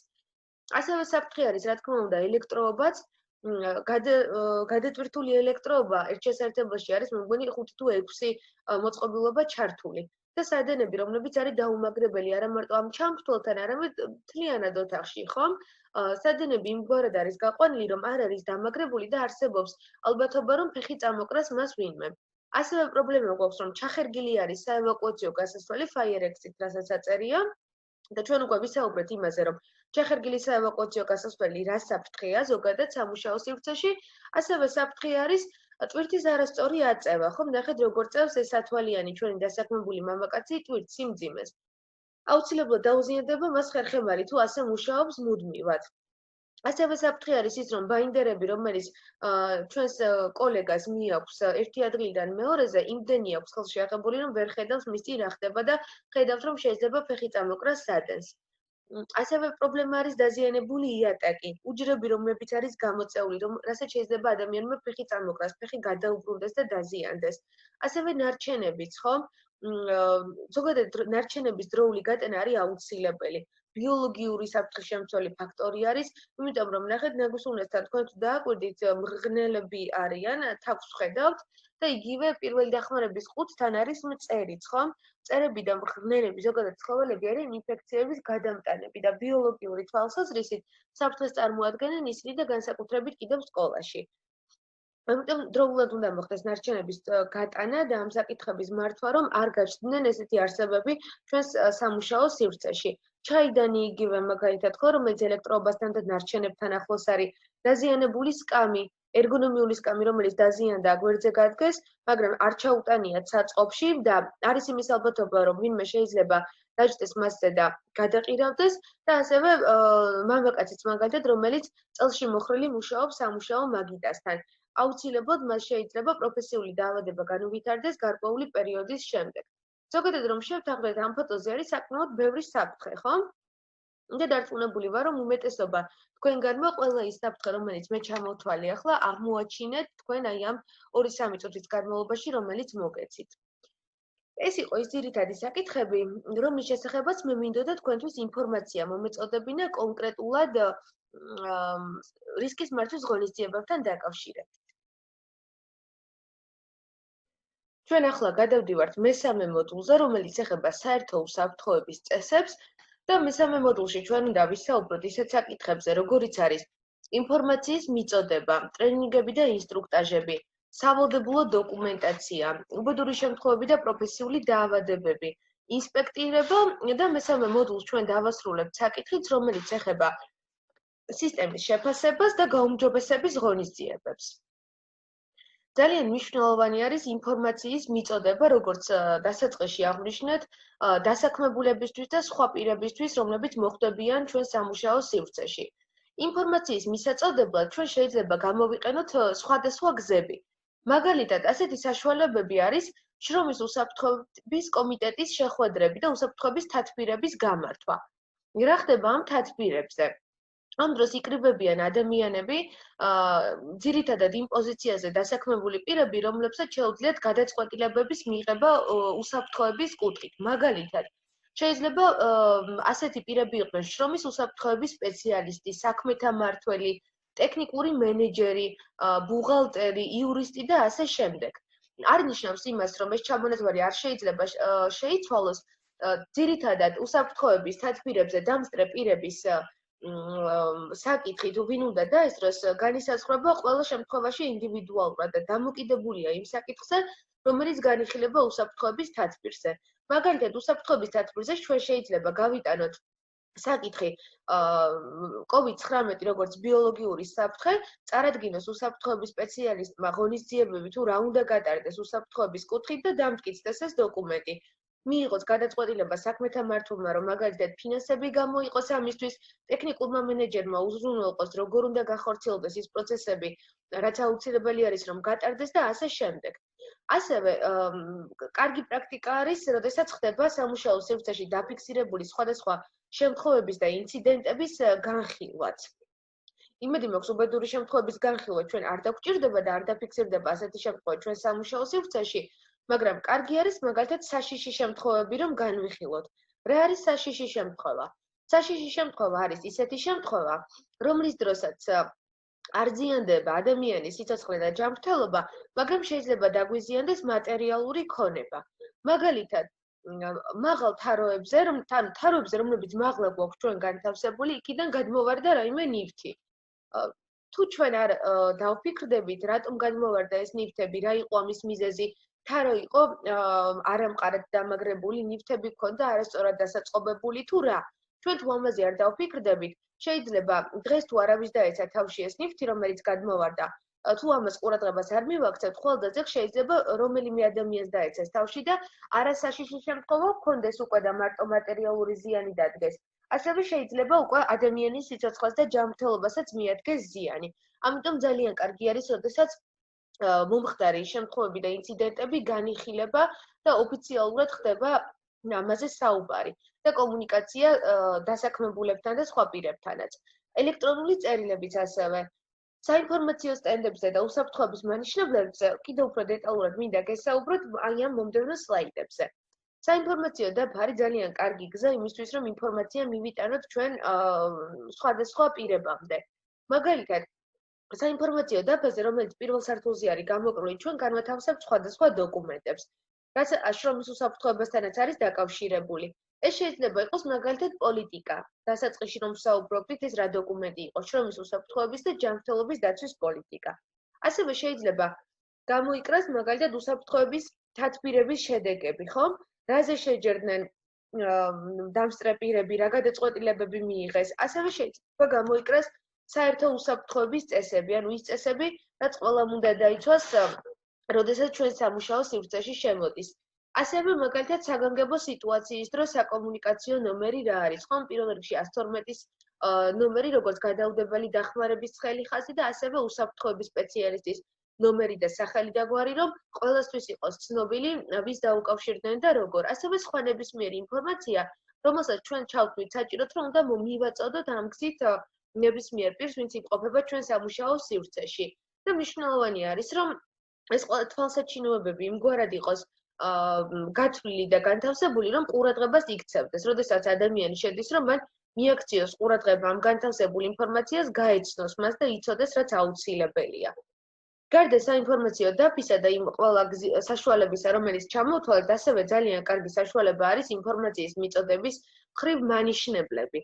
მანიშნებლები ჩვენ შეიძლება დავყოთ შემდეგ სახეებად. საინფორმაციო, ამგრძელავი და გამაფრთხილებელი. საინფორმაციო და რეკომენდირებული ნიშნები, რომლებიც გვეუბნება, რომ მაგალითად რეკომენდირებულია დაცვის საშუალების გამოყენება. ძირითადად ლურჯი ფერით არის ხოლმე აღნიშნული. ამგრძელავი ნიშნები არის წითელი ფერის, ხოლო გამაფრთხილებელი ყვითელი ფერის. მაგალითად, უცხო პირთა შესვლა აკრძალულია, ალკოჰოლის მოხმარება აკრძალულია, მოწევა აკრძალულია სკოლის სივრცეში. წითელი ფერით აღნიშნულ ნიშნებს განვათავსებთ ჩვენ სამუშაო სივრცეში. გამაფრთხილებელ ნიშნებს მაგალითად იატაკი არის ახალი მოწმენდილი ან სველია, ან ძაბვა ამ კონკრეტულ ელექტროფარზე და არ მიუახლოვდეთ, ხელით არ შეეხოთ. ეს ნიშნები იქნება უკვე ყვითელი ფერის. და ზოგადად ნიშნების გამოყენება არის ძალიან კარგი, ძალიან პრაქტიკული. წარმოიდგინეთ, რომ გამოცხადა შენობაში ევაკუაცია და აუცილებელი არის, რომ ყველა გავიდეს სამუშაო სივრციდან გარეთ. შეიძლება ყვავდეს ვიზიტორები, რომლებმაც ვერ მოასწრეს საერთოდ, რომ საევაკუაციო გეგმას გაცნობოდნენ და არ იციან საით წავიდნენ. ვერავის ვერ ეკნება იმდენი დრო, რომ დაიწყოს საევაკუაციო გეგმაზე ყურება და იმის გარჩევა თუ სად არის გასასვლელი. ასე დროს ადამიანი უნდა გაყვეს ნიშნებს, რომლებიც მარტივად ეტყვის საით წავიდეს. და სწორედ ამიტომ გამოვიყენებთ ჩვენ ამ მანიშნებლებს, როგორც ადმინისტრაციულ პრევენციულ ღონისძიებასაც. და აუცილებლად გვექნება ჩვენ განთავსებული ნიშნები, რომლებიც არის მარტივად აღსაქმელი ყველასთვის, ანუ საერთაშორისოდ რასაც იყენებენ და ყველა რომ მიხვდება, რაზე მიანიშნებს ეს ნიშანი. კი ბატონო, ზოგიერთი ნიშანი ჩვენ გვაქვს უკვე სკოლაში განთავსებული, მაგრამ რაც გვაკლია, იმასაც უახლოეს პერიოდში განვათავსებთ, რა თქმა უნდა, რაც აუცილებელი არის, რომ იყოს სკოლაში განთავსებული. შემდეგი საკითხი არის ტრენინგები. ვთქვით ჩვენ, რომ ინფორმაციის მიწოდება არის ძალიან მნიშვნელოვანი. ტრენინგები შეიძლება იყოს სავალდებულო და შეიძლება იყოს მიზნობრივი. სავალდებულო ნიშნავს იმას, რომ არის გარკვეული ტრენინგები ორგანული კანონით, რაც არის განსაზღვრული, რომ ყველამ უნდა გაიაროს, მაგალითად, ის საკითხები, რომლებზეც ამ ვიდეო ლექციაში გესაუბრებით თქვენ, რაც ეხება შრომის უსაფრთხოების ძირითად პრინციპებს, სახანძრო უსაფრთხოებას და ევაკუაციის ღონისძიებებს, საგანგებო სიტუაციების მართვას, რისკების მართვის ღონისძიებებს და პირველ სამედიცინო დახმარებასაც.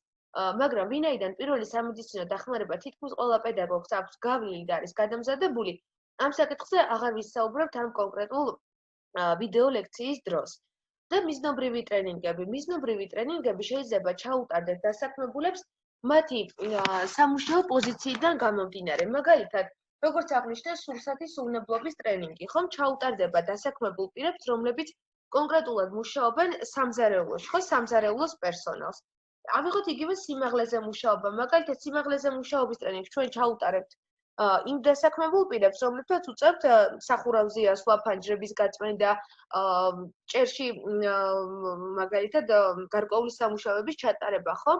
ან ზოგადად დავიმახსოვროთ, რომ სიმაღლეზე სამუშაოდ ითვლება ისეთი სამუშაო, რომელიც 2 მეტრის და ზემოთ მიმდინარეობს.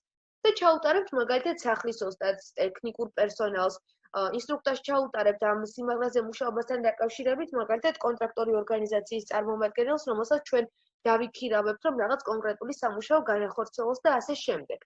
ეს ჩამონათვალი მუშაობის პროცესში შეიძლება შეიცვალოს. თუ ჩვენი მუშაობის პროცედურები შეიცვლება, მაგალითად თუ დავიწყებთ სარემონტო სამუშაოებს სკოლაში, მიზნობრივი ტრენინგების ჩამონათვალი შეიძლება უფრო მრავალფეროვანი გახდეს. ახლა ჩვენ ვთქვათ, როდის უნდა ჩატარდეს ტრენინგები. ზოგადად დავიმახსოვროთ, რომ ტრენინგი უნდა ჩატარდეს მანამ, სანამ დაიწყება სამუშაო.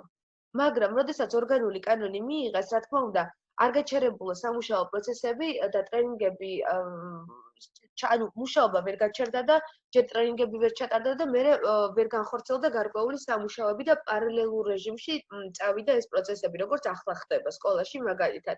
თუმცა თუ ჩვენ წინასწარ ვიცით, რომ რაიმე სამუშაო უნდა განვახორციელოთ, მაგალითად სიმაღლეზე სამუშაოების შესრულება გვიწევს, ჩვენ ჯერ ტრენინგები უნდა ჩავატაროთ და მერე უნდა დავიწყოთ იმ კონკრეტული სამუშაოს შესრულება. ასევე ტრენინგი უნდა ჩატარდეს მანამ, სანამ დასაქმებულს ჩვენ ავიყვანთ სამუშაოზე. სანამ ის შეუდგება თავისი მოვალეობის შესრულებას, მას მანამდე უნდა ჩაუტარდეს ტრენინგი და მანამდე უნდა გაიაროს კონსულტაცია შრომის უსაფრთხოების სპეციალისტთან, სადაც მას მიეწოდება ინფორმაცია შრომის უსაფრთხოების კუთხით ყველა მნიშვნელოვან საკითხთან დაკავშირებით. ასევე ტრენინგები ჩვენ შეიძლება ჩავატაროთ, როდესაც დასაქმებულს ვუცვლით პოზიციას, ერთი პოზიციიდან, როდესაც სხვა პოზიციაზე გადაყვავს სამუშაოს შესასრულებლად.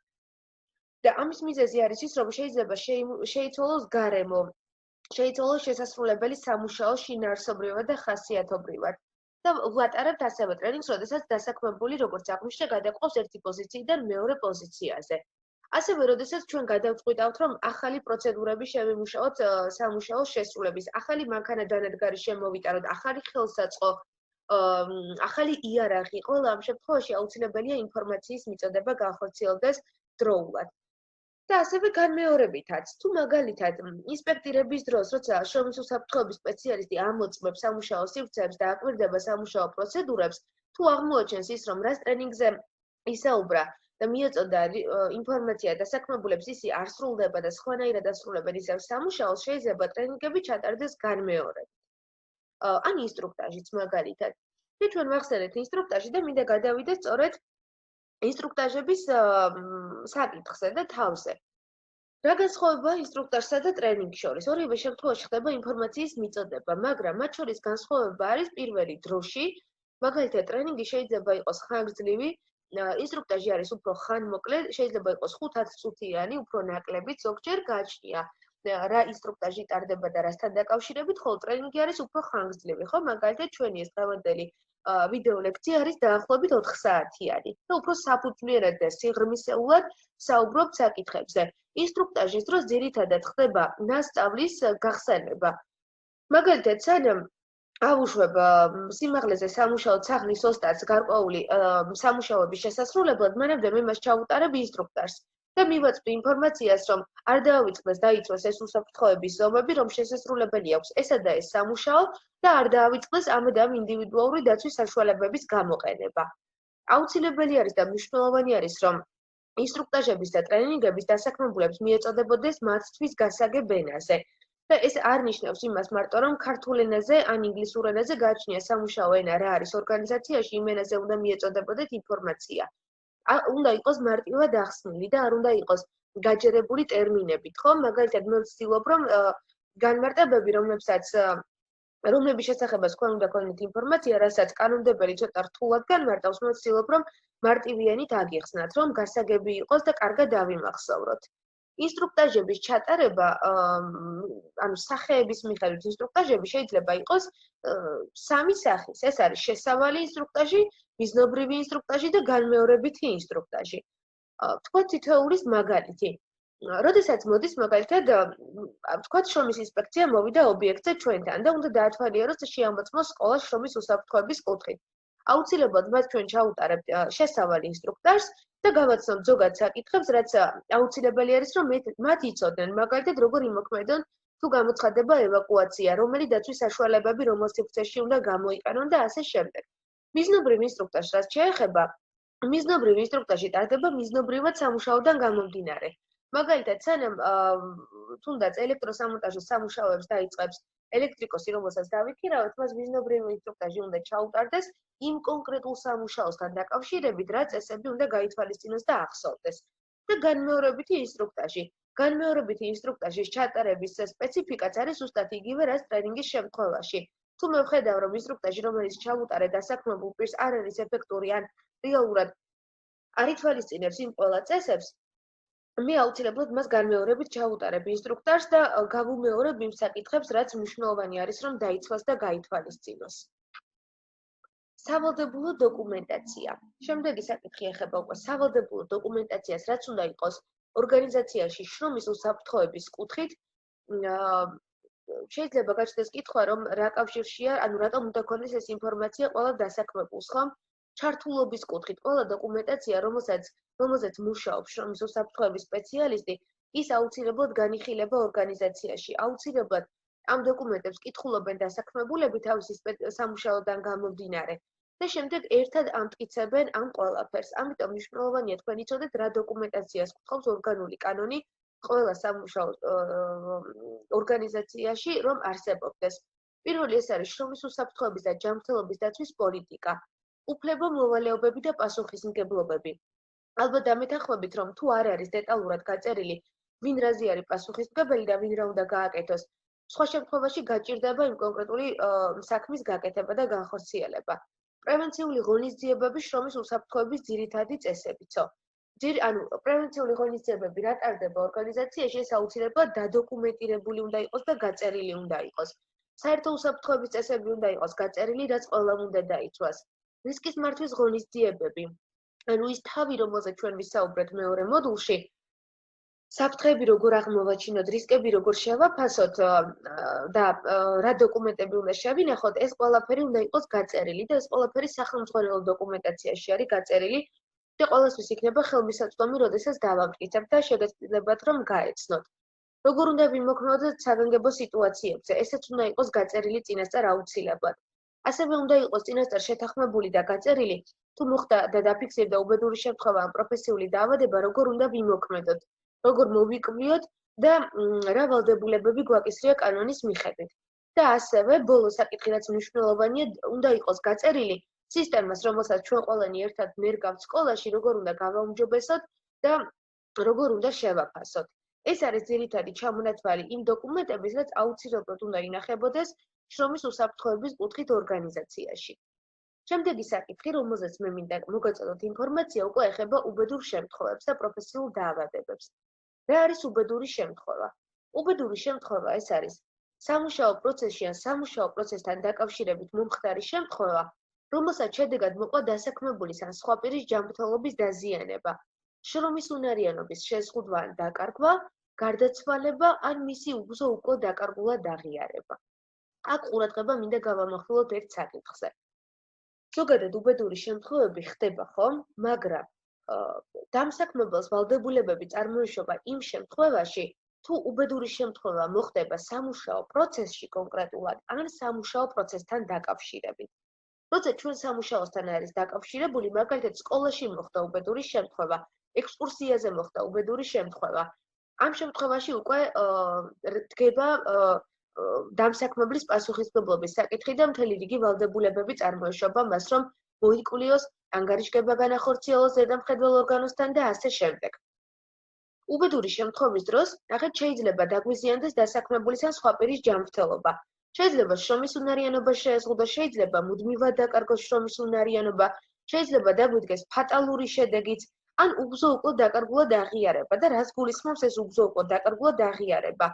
მაგალითად, წავიყვანეთ ბავშვები ექსკურსიაზე, დაიკარგა ერთი ბავშვი, გავიდა 2 წელი ამ შემთხვევიდან და ვერ იპოვეს ვერც ბავშვის გვამი. ასეთ შემთხვევაში სასამართლო აღიარებს ამ ბავშვს როგორც უგზო-უკვლო დაკარგულად. არის შემთხვევები, რომ გადის წლები და გამოჩნდებიან ხოლმე ადამიანები, რომლებიც უგზო-უკვლო დაკარგულად ან გარდაცვლილად არიან აღიარებულები, მაგრამ მაინც სამართლებრივი კუთხით მნიშვნელოვანი არის, რომ თავისი სტატუსი მიანიჭოს ყველაფერს. იგივე გარდაცვლილად აღიარების შემთხვევაში 5 წელი არის აუცილებელი გავიდეს, რომ პირი აღიარონ როგორც გარდაცვლილად. აი თქვენ თუ გახსენდებათ შემთხვევა ჭავჭავაძეზე სამშენებლო სამუშაოები, როდესაც მიმდინარეობდა, გრუნტი რომ ჩაიშალა, თავიდან ვერ პოულობდნენ გვამს და რომ ვერ ეპოვათ მაგალითად გვამი ამ გრუნტში გამოცხადდებოდა 5 წლის შემდეგ ის კონკრეტული ადამიანი, რომელიც ამ ვითარებაში მოყვა, როგორც გარდაცვლილად. და იგივე არის უგზო-უკვლო დაკარგულად აღიარების შემთხვევაშიც. და განმარტებიდან გამომდინარე, თავარი რაც უნდა დავიმახსოვროთ, რომ უბედური შემთხვევა ჩვენი პრობლემა ხდება მაშინ, როცა სამუშაო სივრცეში ხდება, ან ჩვენ სამუშაო პროცესთან დაკავშირებით. რაც შეეხება უბედური შემთხვევების კლასიფიკაციას. კლასიფიკაციის მიხედვით უბედური შემთხვევა შეიძლება იყოს მსუბუქი, საშუალო, მძიმე, ფატალური და მასობრივი. სათითაოდ არ განგიმარტავთ თითოეულს, მაგრამ რაც მნიშვნელოვანია კლასიფიკაციასთან დაკავშირებით იმას გეტყვით, რომ საშუალო უბედური შემთხვევიდან დაწყებული, საშუალო სიმძიმის უბედური შემთხვევიდან დაწყებული მასობრივით დამთავრებული, დამსაქმებელს აქვს ვალდებულება, რომ გააგზავნოს შეტყობინება ზედამხედველ ორგანოში და მოიკვლიოს მომხდარი შემთხვევა. და საშუალო სიმძიმის უბედური შემთხვევა არის ისეთი შემთხვევა, როდესაც 3 დღეზე მეტი ხნით პირს ჭირდება, რომ მოხდეს მისი რეაბილიტაცია. მაგალითად, დაგვიზიანდა და 3 დღე ჭირდება, რომ ან სამედიცინო დაწესებულებაში იყოს, ან სახლში იყოს და ასე შემდეგ. მსუბუქი არის ისეთი უბედური შემთხვევა, როცა უმნიშვნელო დაზიანება გვაქვს სახეზე, შეიძლება მაგალითად ხელი გაიწვეს ადამიანმა, გადავუხვიეთ და დამთავრდა.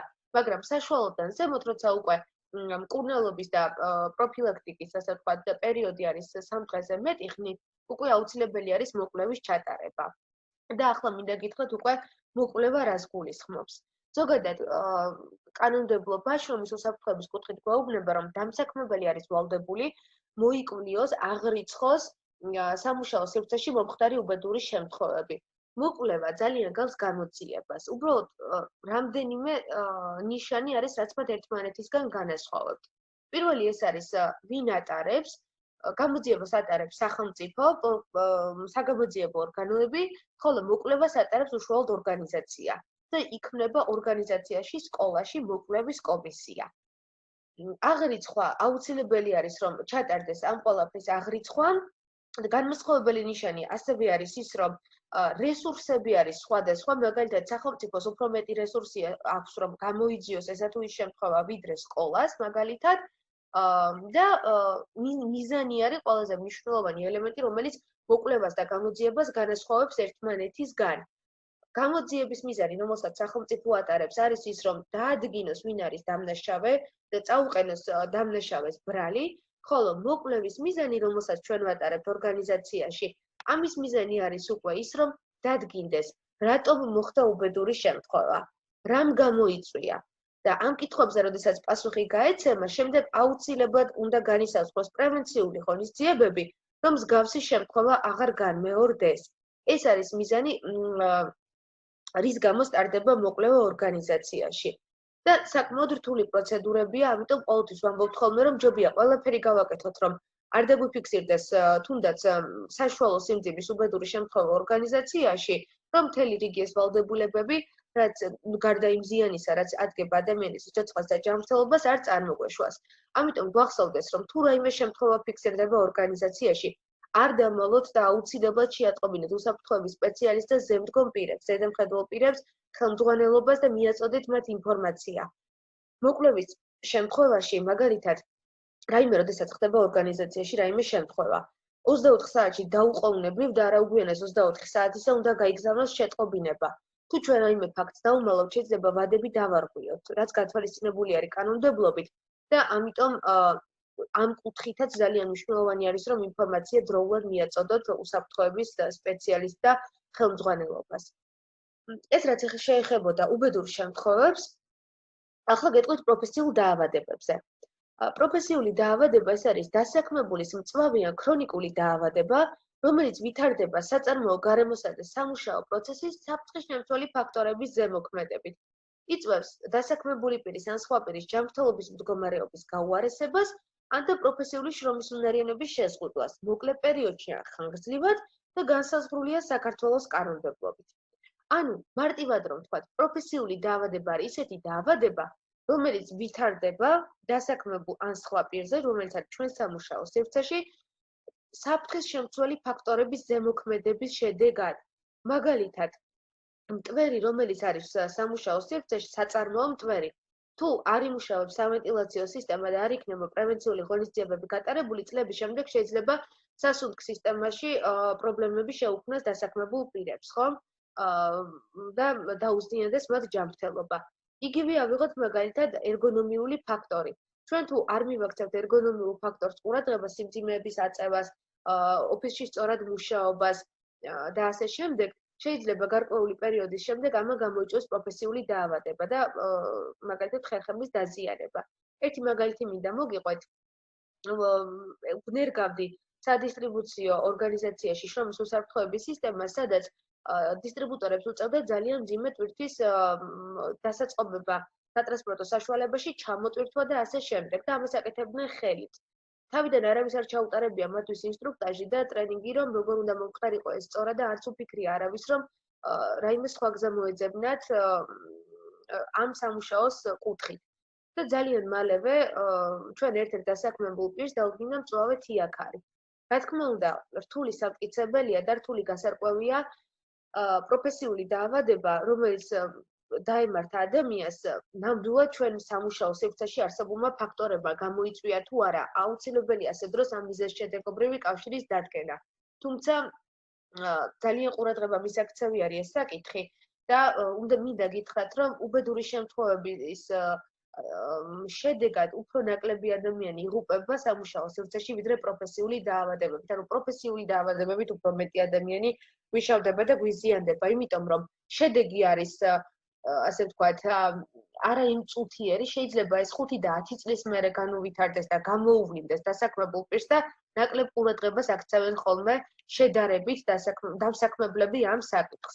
უბედური შემთხვევა ისეთია, რომ მაშინვე ხდება ადამიანის დაზიანების ხარისხი სახეზე არის და გინდა არ გინდა ავალდებული ხარ, რომ დაუყოვნებლივ მიიღო ზომები და იმოქმედო. ანალოგიურად, როგორც უბედურ შემთხვევებზე ვახსენე, პროფესიული დაავადებების დროსაც აუცილებელია ჩატარდეს მოკვლევა და დაიდოს დასკვნა, რომელმა ფაქტორმა გამოიწვია ჩვენი დასაქმებულის პროფესიული დაავადება. კი ბატონო. შემდეგი საკითხი, რაზეც მინდა გესაუბროთ ამ მოდულში, ეს არის ინსპექტირება.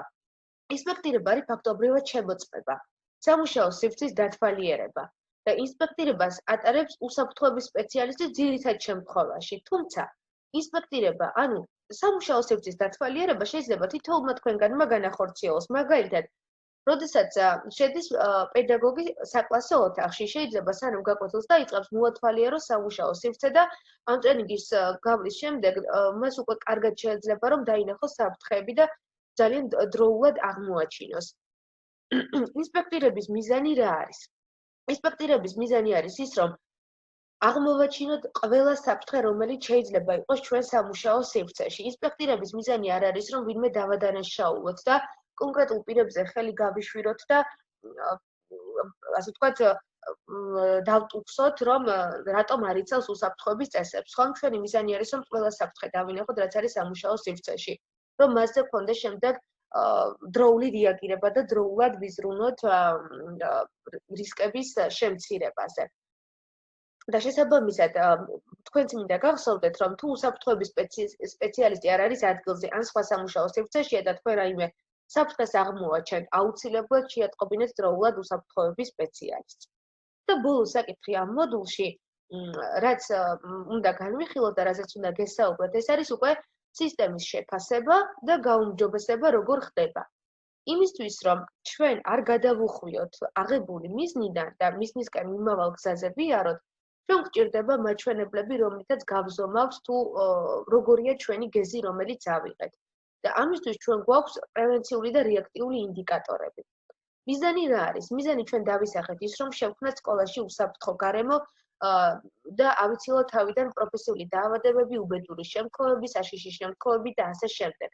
და იმისთვის, რომ ჩვენ დავინახოთ, სანამ მთლიანად სისტემას შევაფასებთ, ეტაპობრივად როგორ მივდივართ წინ ამ მიზნისკენ, გვჭირდება სწორედ ინდიკატორები.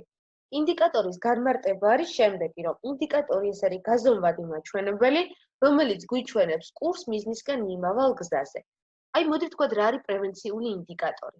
პრევენციული ინდიკატორი არის ტრენინგები, ინსტრუქტაჟები, ინსპექტირებები, უსაფრთხოების თათბირები, რომელიც უნდა ჩატარდეს ორგანიზაციაში. მაგალითად, მე დაგეგმილი მქონდა, როგორც უსაფრთხოების სპეციალისტს, რომ 3 თვეში ჩამეტარებინა 10 ტრენინგი მაგალითად, 10 ნაკადად დამეტრენინგებინა ჩემი პერსონალი. მე თუ 10-ის მაგივრად 7 ან 5 ტრენინგი ჩავატარე. ეს ხო ნიშნავს იმას, რომ გარკვეული ნაწილი თანამშრომლების დამრჩა გადასამზადებელი და თუ პირებს არ აქვთ ინფორმაცია იმ საფრთხეების შესახებ, რაც არის სამუშაო სივრცეში, უფრო მეტი არის ალბათობა, რომ მოხდება რაიმე შემთხვევა, ხომ? შესაბამისად, შეიძლება მე უკვე ამ მიზნიდან გადავიხარო არასწორ გზაზე და სხვა გზით წავიდე.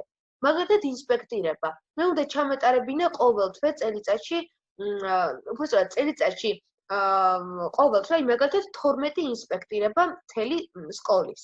მაგრამ ორ შემთხვევაში ვერ მივედი ობიექტზე, ვერ შევამოწმე და უბრალოდ ფორმალურად შევავსე კითხვარი. ეს ხო ნიშნავს იმას, რომ მე არ მაქვს ყველა საფრთხის შესახებ ინფორმაცია, რაც არის სამუშაო სივრცეში.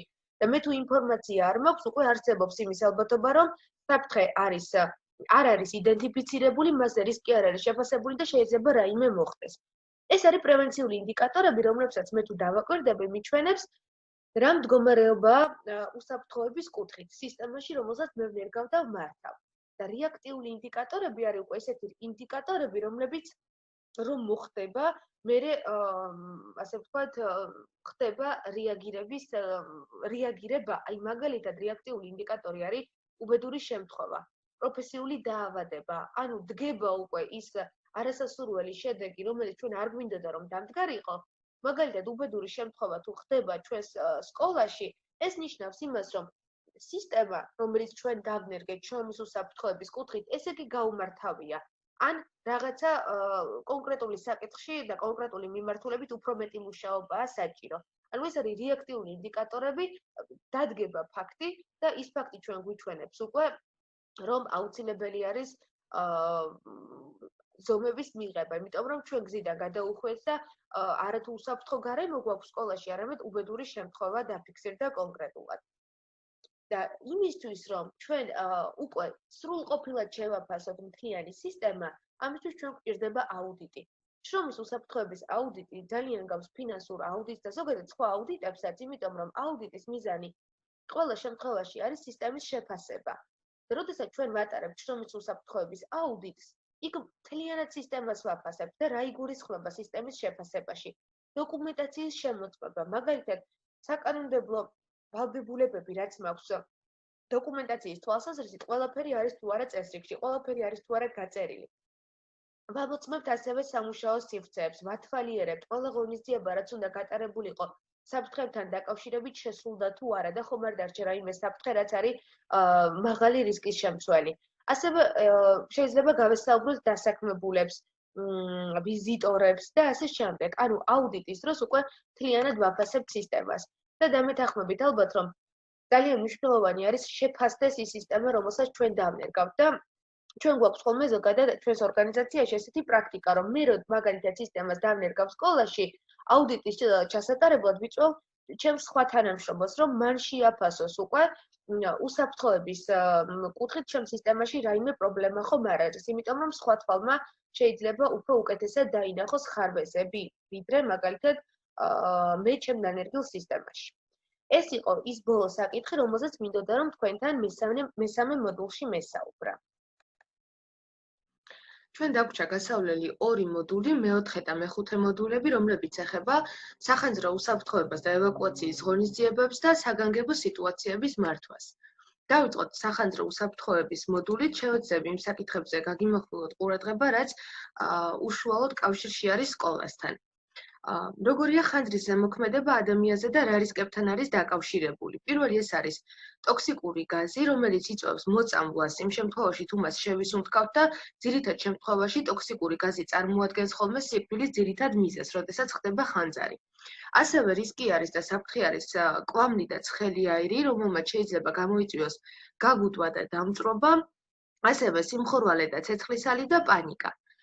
როგორც წესი, როგორც აღვნიშნეთ, ამ ტოქსიკური გაზით უფრო მეტი ადამიანი ზიანდება და იღუპება, ვიდრე დამწვრობის შედეგად მაგალითად. ამიტომ მნიშვნელოვანი არის, რომ ვიცოდეთ, როგორ დავიცვათ თავი ამ კვამლისგან და როგორ მოვიქცეთ შენობაში.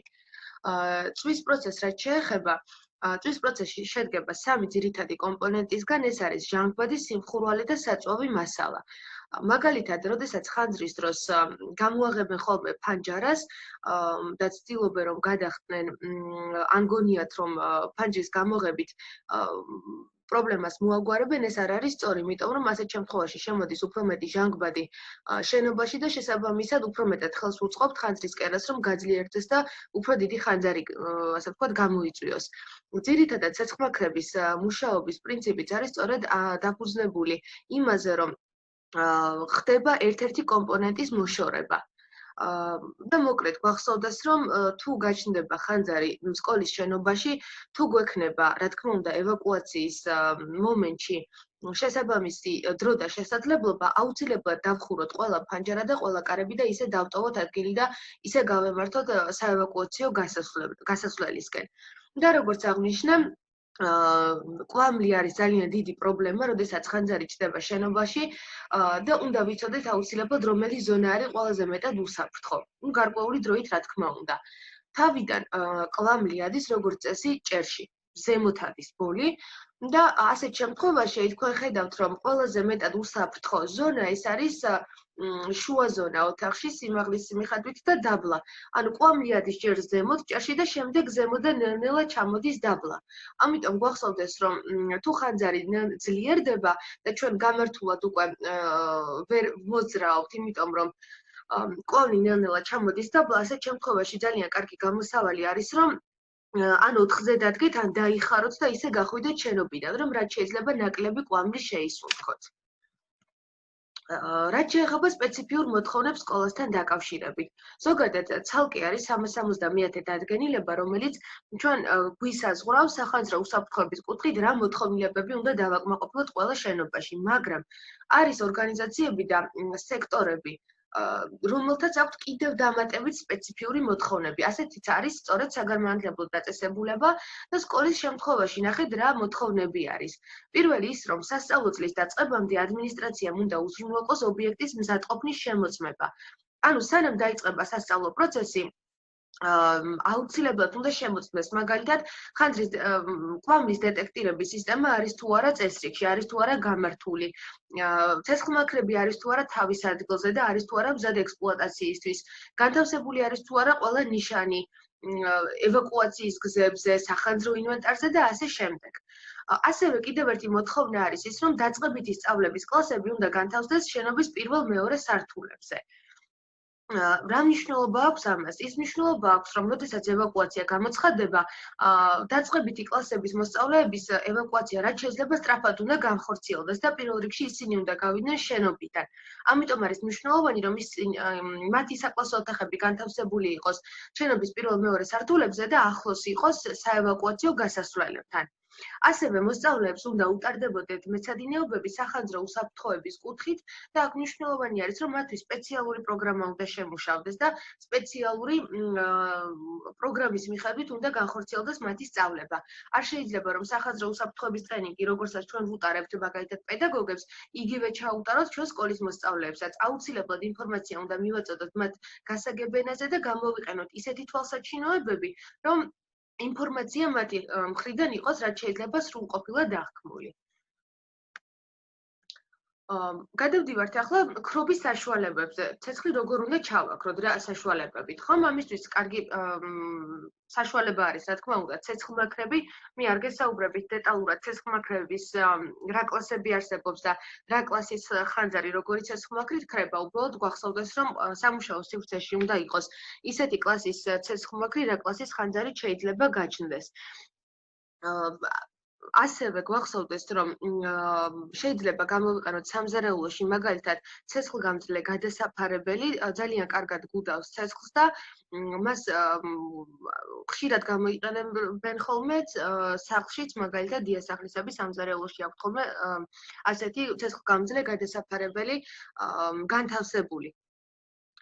თქვენ სამუშაო სივრცეში ყველგან განთავსებული იქნება ისეთი კლასის ცეცხლმაქრი, რომელიც საჭირო არის და არ დაგჭირდებათ, რომ დამატებით დააკვირდეთ, აბა როგორი კლასის ცეცხლმაქრი არის და არ დაგჭირდებათ ამის ძებნა. ცეცხლმაქრის გამოყენებას რაც შეეხება, ძირითადად თქვენ სამუშაო სივრცეში განთავსებული არის ABC კლასის ცეცხლმაქრები, რომელსაც უნივერსალურ ცეცხლმაქრსაც უწოდებენ ხოლმე და მისი გამოყენების ინსტრუქცია არის შემდეგნაირი, რომ უნდა მოიხსნას პირველ რიგში უსაფრთხოების რგოლი, უნდა დაუმიზნოთ ცეცხლის ფუძეს, მოუჭიროთ სახელურებს და ისე მოაფრქვიოთ. მთავარი პრინციპი აქ არის ის, რომ ცეცხლმაქრი აუცილებლად უნდა დაუმიზნოთ ცეცხლის ფუძეს, რომ ეფექტურად გამოიყენოთ. და მოაფრქვიოთ ამ ცეცხლის ფუძესთან ახლოს. არ აქვს მნიშვნელობას მარცხნიდან იქნება თუ მარჯვნიდან იქნება, მთავარი არის რომ ფუძეს დაუმიზნოთ და ისე გამოიყენოს ცეცხლმაქრი. მაგრამ თუ არ გაქვთ სპეციალური სწავლება და წვრთნა გავლილი ცეცხლმაქრის პრაქტიკულ გამოყენებასთან დაკავშირებით, უმჯობესი იქნება რომ არ გამოიყენოთ. ეხლა როგორ ვიქცევით იმ შემთხვევაში თუ თქვენ აღმოაჩენთ ცეცხლს მაგალითად სამუშაო სივრცეში. პირველ რიგში აუცილებლად უნდა გამოაცხადოთ განგაში მახლობელი სახანძრო განგაში სასამოქმედებელი ღილაკის მეშვეობით. ამის შემდეგ უნდა დარეკოთ აუცილებლად 112-ში და შემდეგ უნდა დაიწყოთ უკვე იმაზე ფიქრი, შეგიძლიათ თუ არა რომ ებრძოლოთ ხანძარს. თუ გაქვთ შესაბამისი წვრთნა გავლილი და გაქვთ გამბედაობა რომ გამოიყენოთ ცეცხლმაქრი, შეგიძლიათ კი ბატონო შეებრძოლოთ ცეცხლს, მაგრამ თუ არ გაქვთ ამისი წვრთნა გავლილი, ასეთ შემთხვევაში უნდა დატოვოთ შენობა უახლოესი გასასვლელის გამოყენებით. მნიშვნელოვანი არის რომ ამ წესების თანმიმდევრობა დაიცვა და გაითვალისწინოთ და როდესაც ხანძრის კერას აღმოაჩენთ, მის ჩაქრობაზე კი არის ფიქრობთ პირველ რიგში განგაში გამოაცხადოთ და 112-ში დარეკოთ. გახსოვთ ალბათ ყველაზე ლეოგრანდის შემთხვევა, რომელიც დაფიქსირდა საქართველოში მთავარი შეცდომა, რომელიც იყო დაშვებული ევაკუაციის პროცესში და ზოგადად ამ ხანძრის ჩაქრობის პროცესში იყო ის, რომ დაცვამ დაახლოებით 8 ცეცხლმაქრი გამოიყენა იმისთვის, რომ ხანძრის კერა ჩაექრო და მხოლოდ ამის შემდეგ დარეკა 112-ში. და ეს გახდა სწორედ მიზეზი იმის, რომ დრო გახდა ძალიან ბევრი საჭირო იმისთვის, რომ მოსულიყო თუნდაც 112 ჯგუფი, რომ ხანძართან დაეწყოთ ბრძოლა და მოკლედ საკმაოდ დიდი მსხვერპლი მოყვა ამ ყველაფერს. ამიტომ გახსოვდეთ, რომ სანამ დაიწყებთ ხანძართან ბრძოლას, ან ევაკუაციას, აუცილებლად პირველ რიგში განგაში გამოაცხადეთ სკოლის შენობაში და დარეკეთ 112-ში და ამის შემდეგ განახორციელოთ უკვე ყველა ის პროცედურები, რაც გაწერილი გვაქვს გეგმაში. სახანძრო უსაფრთხოების კუთხით ჩატარდება აუცილებლად ევაკუაციის გავარჯიშება სკოლაში და იქ ძალიან დეტალურად შევისწავლით უკვე სახანძრო უსაფრთხოების კუთხით საკითხებს, მაგალითად ვინ არიან სახანძრო კოორდინატორები, ვინ არის შეკრების ადგილის კოორდინატორი, როგორ უნდა განხორციელდეს ევაკუაცია, გვექნება ამის პრაქტიკული გავარჯიშებაც აუცილებლად, როგორც კი ქვეყანაში არსებული მდგომარეობა მოგცემს ჩვენ ამის შესაძლებლობას. და შემდეგი მოდული ეს არის უკვე რაც ეხება საგანგებო სიტუაციების მართვას, პირველ რიგში განმარტოთ რა არის საგანგებო სიტუაცია. ეს არის გარკვეულ ტერიტორიაზე ან ობიექტზე შექმნილი ისეთი ვითარება, რომლის დროსაც ირღვევა ადამიანთა ყოფაცხოვრების ნორმალური პირობები და რომელიც აშკარა საფრთხეს უქმნის, ან რომელმაც შეიძლება აშკარა საფრთხეს შეუქმნას ადამიანის სიცოცხლეს ან ჯანმრთელობას, რომელმაც შეიძლება მნიშვნელოვანი ზიაყენოს გარემოს, ფიზიკური, იურიდიული პირის ან სახელმწიფოს თუნდაც მუნიციპალურ ქონებას. ანუ მარტივად რომ დავიმახსოვროთ, საგანგებო სიტუაციის დროს იქმნება ისეთი ვითარება სკოლაში, რომლის დროსაც ირღვევა ნორმალური სამუშაო პირობები, ნორმალური საგანმანათლებლო პროცესი აღარ მიმდინარეობს და ამ ვითარებით, რომელიც შეიქმნა სკოლაში, საფრთხე შეიძლება მიადგეს, ან ადგება უკვე, ან ადამიანის სიცოცხლეს და ჯანმრთელობას, ასევე ჩვენთვის საინტერესო არის და მნიშვნელოვანი არის, რა თქმა უნდა, გარემოც და ქონებაც, მატერიალური ზიანი შეიძლება დაგვიდგეს. მაგალითად, სკოლაში შეიძლება სხვადასხვა ტიპის საგანგებო მდგომარეობა დაფიქსირდეს, სხვადასხვა სახის, მაგალითად, ხანძარი შეიძლება გაჩნდეს, მაგალითად, მიწისძვრა შეიძლება მოხდეს, ხო, მაგალითად, გასკდეს კანალიზაციის მილი, ან დიდი ხნის განმავლობაში არ მიეწოდებოდეს წყალი სკოლას, ხო? ყველა ეს შემთხვევა არის ისეთი შემთხვევები, რომელიც ჩამოვთვალე, რომლის დროსაც რთულია და შეუძლებელი არის, რომ ნორმალურად განვაგრძოთ საგანმანათლებლო პროცესი, როგორც ამას აქამდე ვაკეთებდით. სახეების მიხედვით საგანგებო სიტუაცია გვაქვს ორი სახის, ეს არის ბუნებრივი და ტექნოგენური. ბუნებრივი არის საგანგებო სიტუაცია, მაგალითად, რომელიც ბუნებისგან და გარემოსგან არის გამოწვეული, მაგალითად, მიწისძვრა, წყალდიდობა და ასე შემდეგ. და შეიძლება გამოიწვიოს მაგალითად წვიმა, ძლიერმა ქარმა და სხვადასხვა კლიმატურმა მაჩვენებლებმა. რაც შეეხება ტექნოგენურ სახეს საგანგებო სიტუაციისას, ეს არის ადამიანური ფაქტორით გამოწვეული საგანგებო მდგომარეობა. მაგალითად ხანძარი, როგორც უკვე ვახსენეთ, ხომ? ანუ დავიმახსოვროთ, რომ ორი სახის შეიძლება იყოს საგანგებო სიტუაცია, ერთი ბუნებრივი და მეორე ტექნოგენური, რომელიც არის ადამიანური ფაქტორით გამოწვეული. ILO-ს შესახებ ჩვენ წინა მოდულებში ვისაუბრეთ, რომ ძირითადად ხელმძღვანელობთ შრომის საერთაშორისო ორგანიზაციის რეკომენდაციების საფუძველზე და საგანგებო მდგომარეობასთან და საგანგებო სიტუაციაში რეაგირების გეგმასთან დაკავშირებითაც ჩვენ ვიყენებთ ამ ორგანიზაციის რეკომენდაციებს.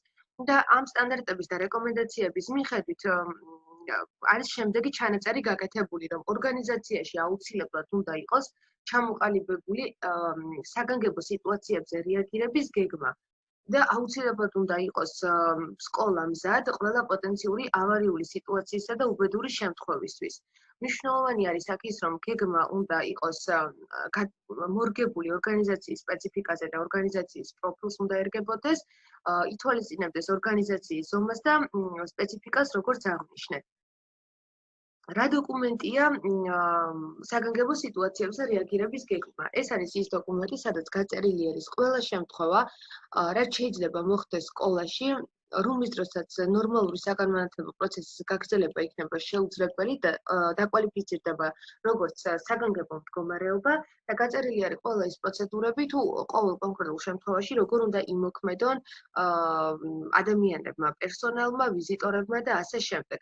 მნიშვნელოვანი არის, რომ შემუშავებული იყოს ზომები, მაგალითად, საგანგებო სიტუაციის დროს შიდა შეტყობინება როგორ განხორციელდება, როგორ მიაწვიან ინფორმაციას ადამიანები ერთმანეთს. ეს მოხდება ტელეფონით, რაციებით, თუ არის სამაუწყებლო სისტემა, მაგალითად, რომ ინფორმაცია მიაწოდოს შენობაში მყოფ პირებს. ასევე მაგალითად, გათვალისწინებული უნდა იყოს ინფორმაციას როგორ მიაწვით სამეზობლოს. არაერთი შემთხვევა ყოფილა, რომ მაგალითად ხანძარი გაჩენილა ერთ შენობაში, მაგრამ გადასულა მეზობელ ობიექტებზეც. როგორ მიაწვით ინფორმაცია ზედამხედველ ორგანოს, ვინ არის თქვენი ზედამხედველი ორგანო ასეთ შემთხვევაში და ვის უნდა მიაწოდოთ ინფორმაცია და ასე შემდეგ. ასევე უნდა იყოს გაწერილი ამ გეგმაში პროცედურები, თუ როგორ განხორციელდება და როგორ ჩატარდება პირველი სამედიცინო დახმარება. წინასწარ უნდა იყოს განსაზღვრული და გათვალისწინებული და ყველამ უნდა იცოდეს, ვინ არის ის ადამიანი, ვისაც შეუძლია პირველი სამედიცინო დახმარების ჩატარება და სად იქნება იმ შემთხვევაში, თუ საგანგებო მდგომარეობა გამოცხადება სკოლაში. აუცილებელი არის, რომ როდესაც ეს ყველა პროცედურა და წესი გაიწერება, ჩატარდეს ამასთან დაკავშირებით სწავლებები და გავარჯიშებები. იგივე როგორც სახანძრო უსაფრთხოების კუთხით, ამ შემთხვევაშიც თუ უბრალოდ დოკუმენტი იქნება გაწერილი და არ მოხდება ინფორმაციის მიწოდება, ფაქტობრივად გამოდის, რომ მხოლოდ დოკუმენტი გვაქვს და რეალურად პროცესები, რაც გავწერეთ დოკუმენტში, რეალურად ვერ განხორციელდება. და აუცილებელი არის გარდა სწავლებებისა და ტრენინგებისა ჩატარდეს გავარჯიშება. და კარგი პრაქტიკა არის, რომ გავარჯიშებები ტარდება ხოლმე საგანგებო სიტუაციებზე რეაგირების სამსახურებთან ერთად. ინფორმაციის მიწოდების შემდეგ აუცილებელი არის, რომ ყველა ის საკითხი, რომელიც გაიწერა საგანგებო სიტუაციებთან დაკავშირებით, მოხდეს მისი გავარჯიშება და პრაქტიკულად განხორციელება. სხვა შემთხვევაში, როდესაც ობიექტზე იქმნება ხოლმე ასეთი შემთხვევები, პანიკა არის ძალიან დიდი პრობლემის შემქმნელი ფაქტორი, ავიწყდებათ ხოლმე ადამიანებს ტრენინგის დროს, რაც ისწავლეს და თუ ეს ყველაფერი ჩვევაში არ არის გადასული უკვე და ინსტინქტურად არ აკეთებენ იმ პროცედურებს, რაც გეგმის მიხედვით არის გაწერილი, ასეთ შემთხვევაში გეგმა, რომელიც ჩვენ გავწერეთ, იქნება არაეფექტური და ფაქტობრივად არ იმუშავებს რეალურად, როცა დადგება ამის საჭიროება. საგანგებო სიტუაციების მართვა მოიცავს 4 ძირითად ეტაპს. პირველი ეს არის, რომ პრევენცია უნდა გავაკეთოთ ამ საგანგებო მდგომარეობის და ყველაფერი გავაკეთოთ იმისთვის, რომ არ დადგეს ასეთი შემთხვევა, უნდა მოვემზადოთ საგანგებო სიტუაციებისთვის და ყველა შესაძლო შემთხვევისთვის მზად უნდა ვიყოთ. მზადყოფნა გულისხმობს იმას, რომ მოვიმარაგოთ რესურსები, ჩავატაროთ გავარჯიშება, ჩავატაროთ ტრენინგები და ასე შემდეგ. ამის შემდეგ ჩვენ თუ დაგვჭირდება, უნდა ავამუშავოთ გეგმა, რომელიც გავწერეთ და მთავარი მეოთხე ეტაპი ეს არის ის, რომ ნორმალური ოპერირების რეჟიმში დავბრუნდეთ.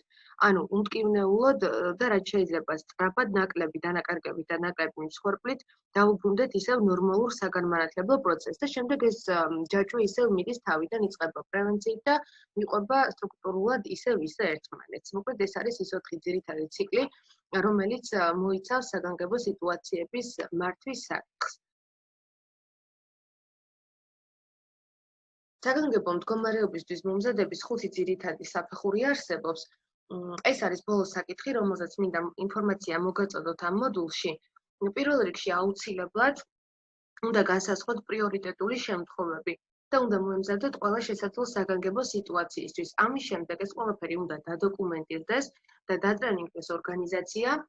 მეოთხე ეტაპი და მეოთხე საფეხური არის ის, რომ უნდა ჩატარდეს გავარჯიშება გარესამსახურებთან ერთად თუ არის შესაძლებელი, კარგი იქნება, რა თქმა უნდა, და აუცილებლად, როდესაც დასრულდება გავარჯიშება, უნდა დასხდნენ უსაფრთხოების სპეციალისტი და სხვა პერსონალი, ვინც ჩართული იყო ამ დოკუმენტის შემუშავების პროცესში და აუცილებლად უნდა იფიქრონ იმაზე, თუ როგორ გააუმჯობესონ აღნიშნული გეგმა, რა ხარვეზები იყო, რა იყო ისეთი საკითხები, რომლებიც გაწერილი იყო, მაგრამ ვერ განხორციელდა ან არასრულყოფილად განხორციელდა და ასე შემდეგ. ეს იყო ის საკითხები, რომლებზეც თქვენთვის მინდოდა ძირითადად მომეწოდებინა ინფორმაცია, იმედი მაქვს, რომ საინტერესო იყო და გასაგები იყო ყველა საკითხი. თუ რაიმე კითხვა გექნებათ, თქვენ შეგიძლიათ მიმართოთ მედუნას მაგალითად და დაგაკავშირებთ ჩემთან, ასევე მეთხოვ მედუნას, რომ მოგაწოდოთ ჩემი საკონტაქტო ინფორმაცია და თუ რაიმე კითხვა გექნებათ ან ტრენინგთან დაკავშირებით, ან ზოგადად შრომის უსაფრთხოების კუთხით, შეგიძლიათ დამიკავშირდეთ. შეგახსენებთ, რომ როდესაც დაასრულებთ ამ ვიდეოს მოსმენას, თქვენ უნდა დაწეროთ ტესტი. ტესტის ლინკი მოგეწოდება თქვენ ამ ვიდეოს ჩანაწერთან ერთად. როდესაც გადახვალთ ლინკზე, მარტივი Google-ის ფორმა არის და წესით არ უნდა გაგიჭირდეთ შევსება, ჩაწერეთ სახელი და გვარი და შემდეგ უბრალოდ მონიშნეთ სწორი პასუხები, რომლებიც თქვენ გონიათ, რომ სწორი არის. 10 შეკითხვა არის სულ, წესით არ უნდა გაგიჭირდეთ და იმედი მაქვს, რომ ყველა თქვენგანი წარმატებულად ჩააბარებს ამ ტესტირებას. მადლობა ყურადღებისთვის და იმედი მაქვს, რომ ჩვენი შემდეგი შეხვედრა არ იქნება ონლაინ რეჟიმში და ლაივ რეჟიმში, ასე ვთქვათ, განვაგრძობთ უკვე ერთად მუშაობას შრომის უსაფრთხოების საკითხებთან დაკავშირებით.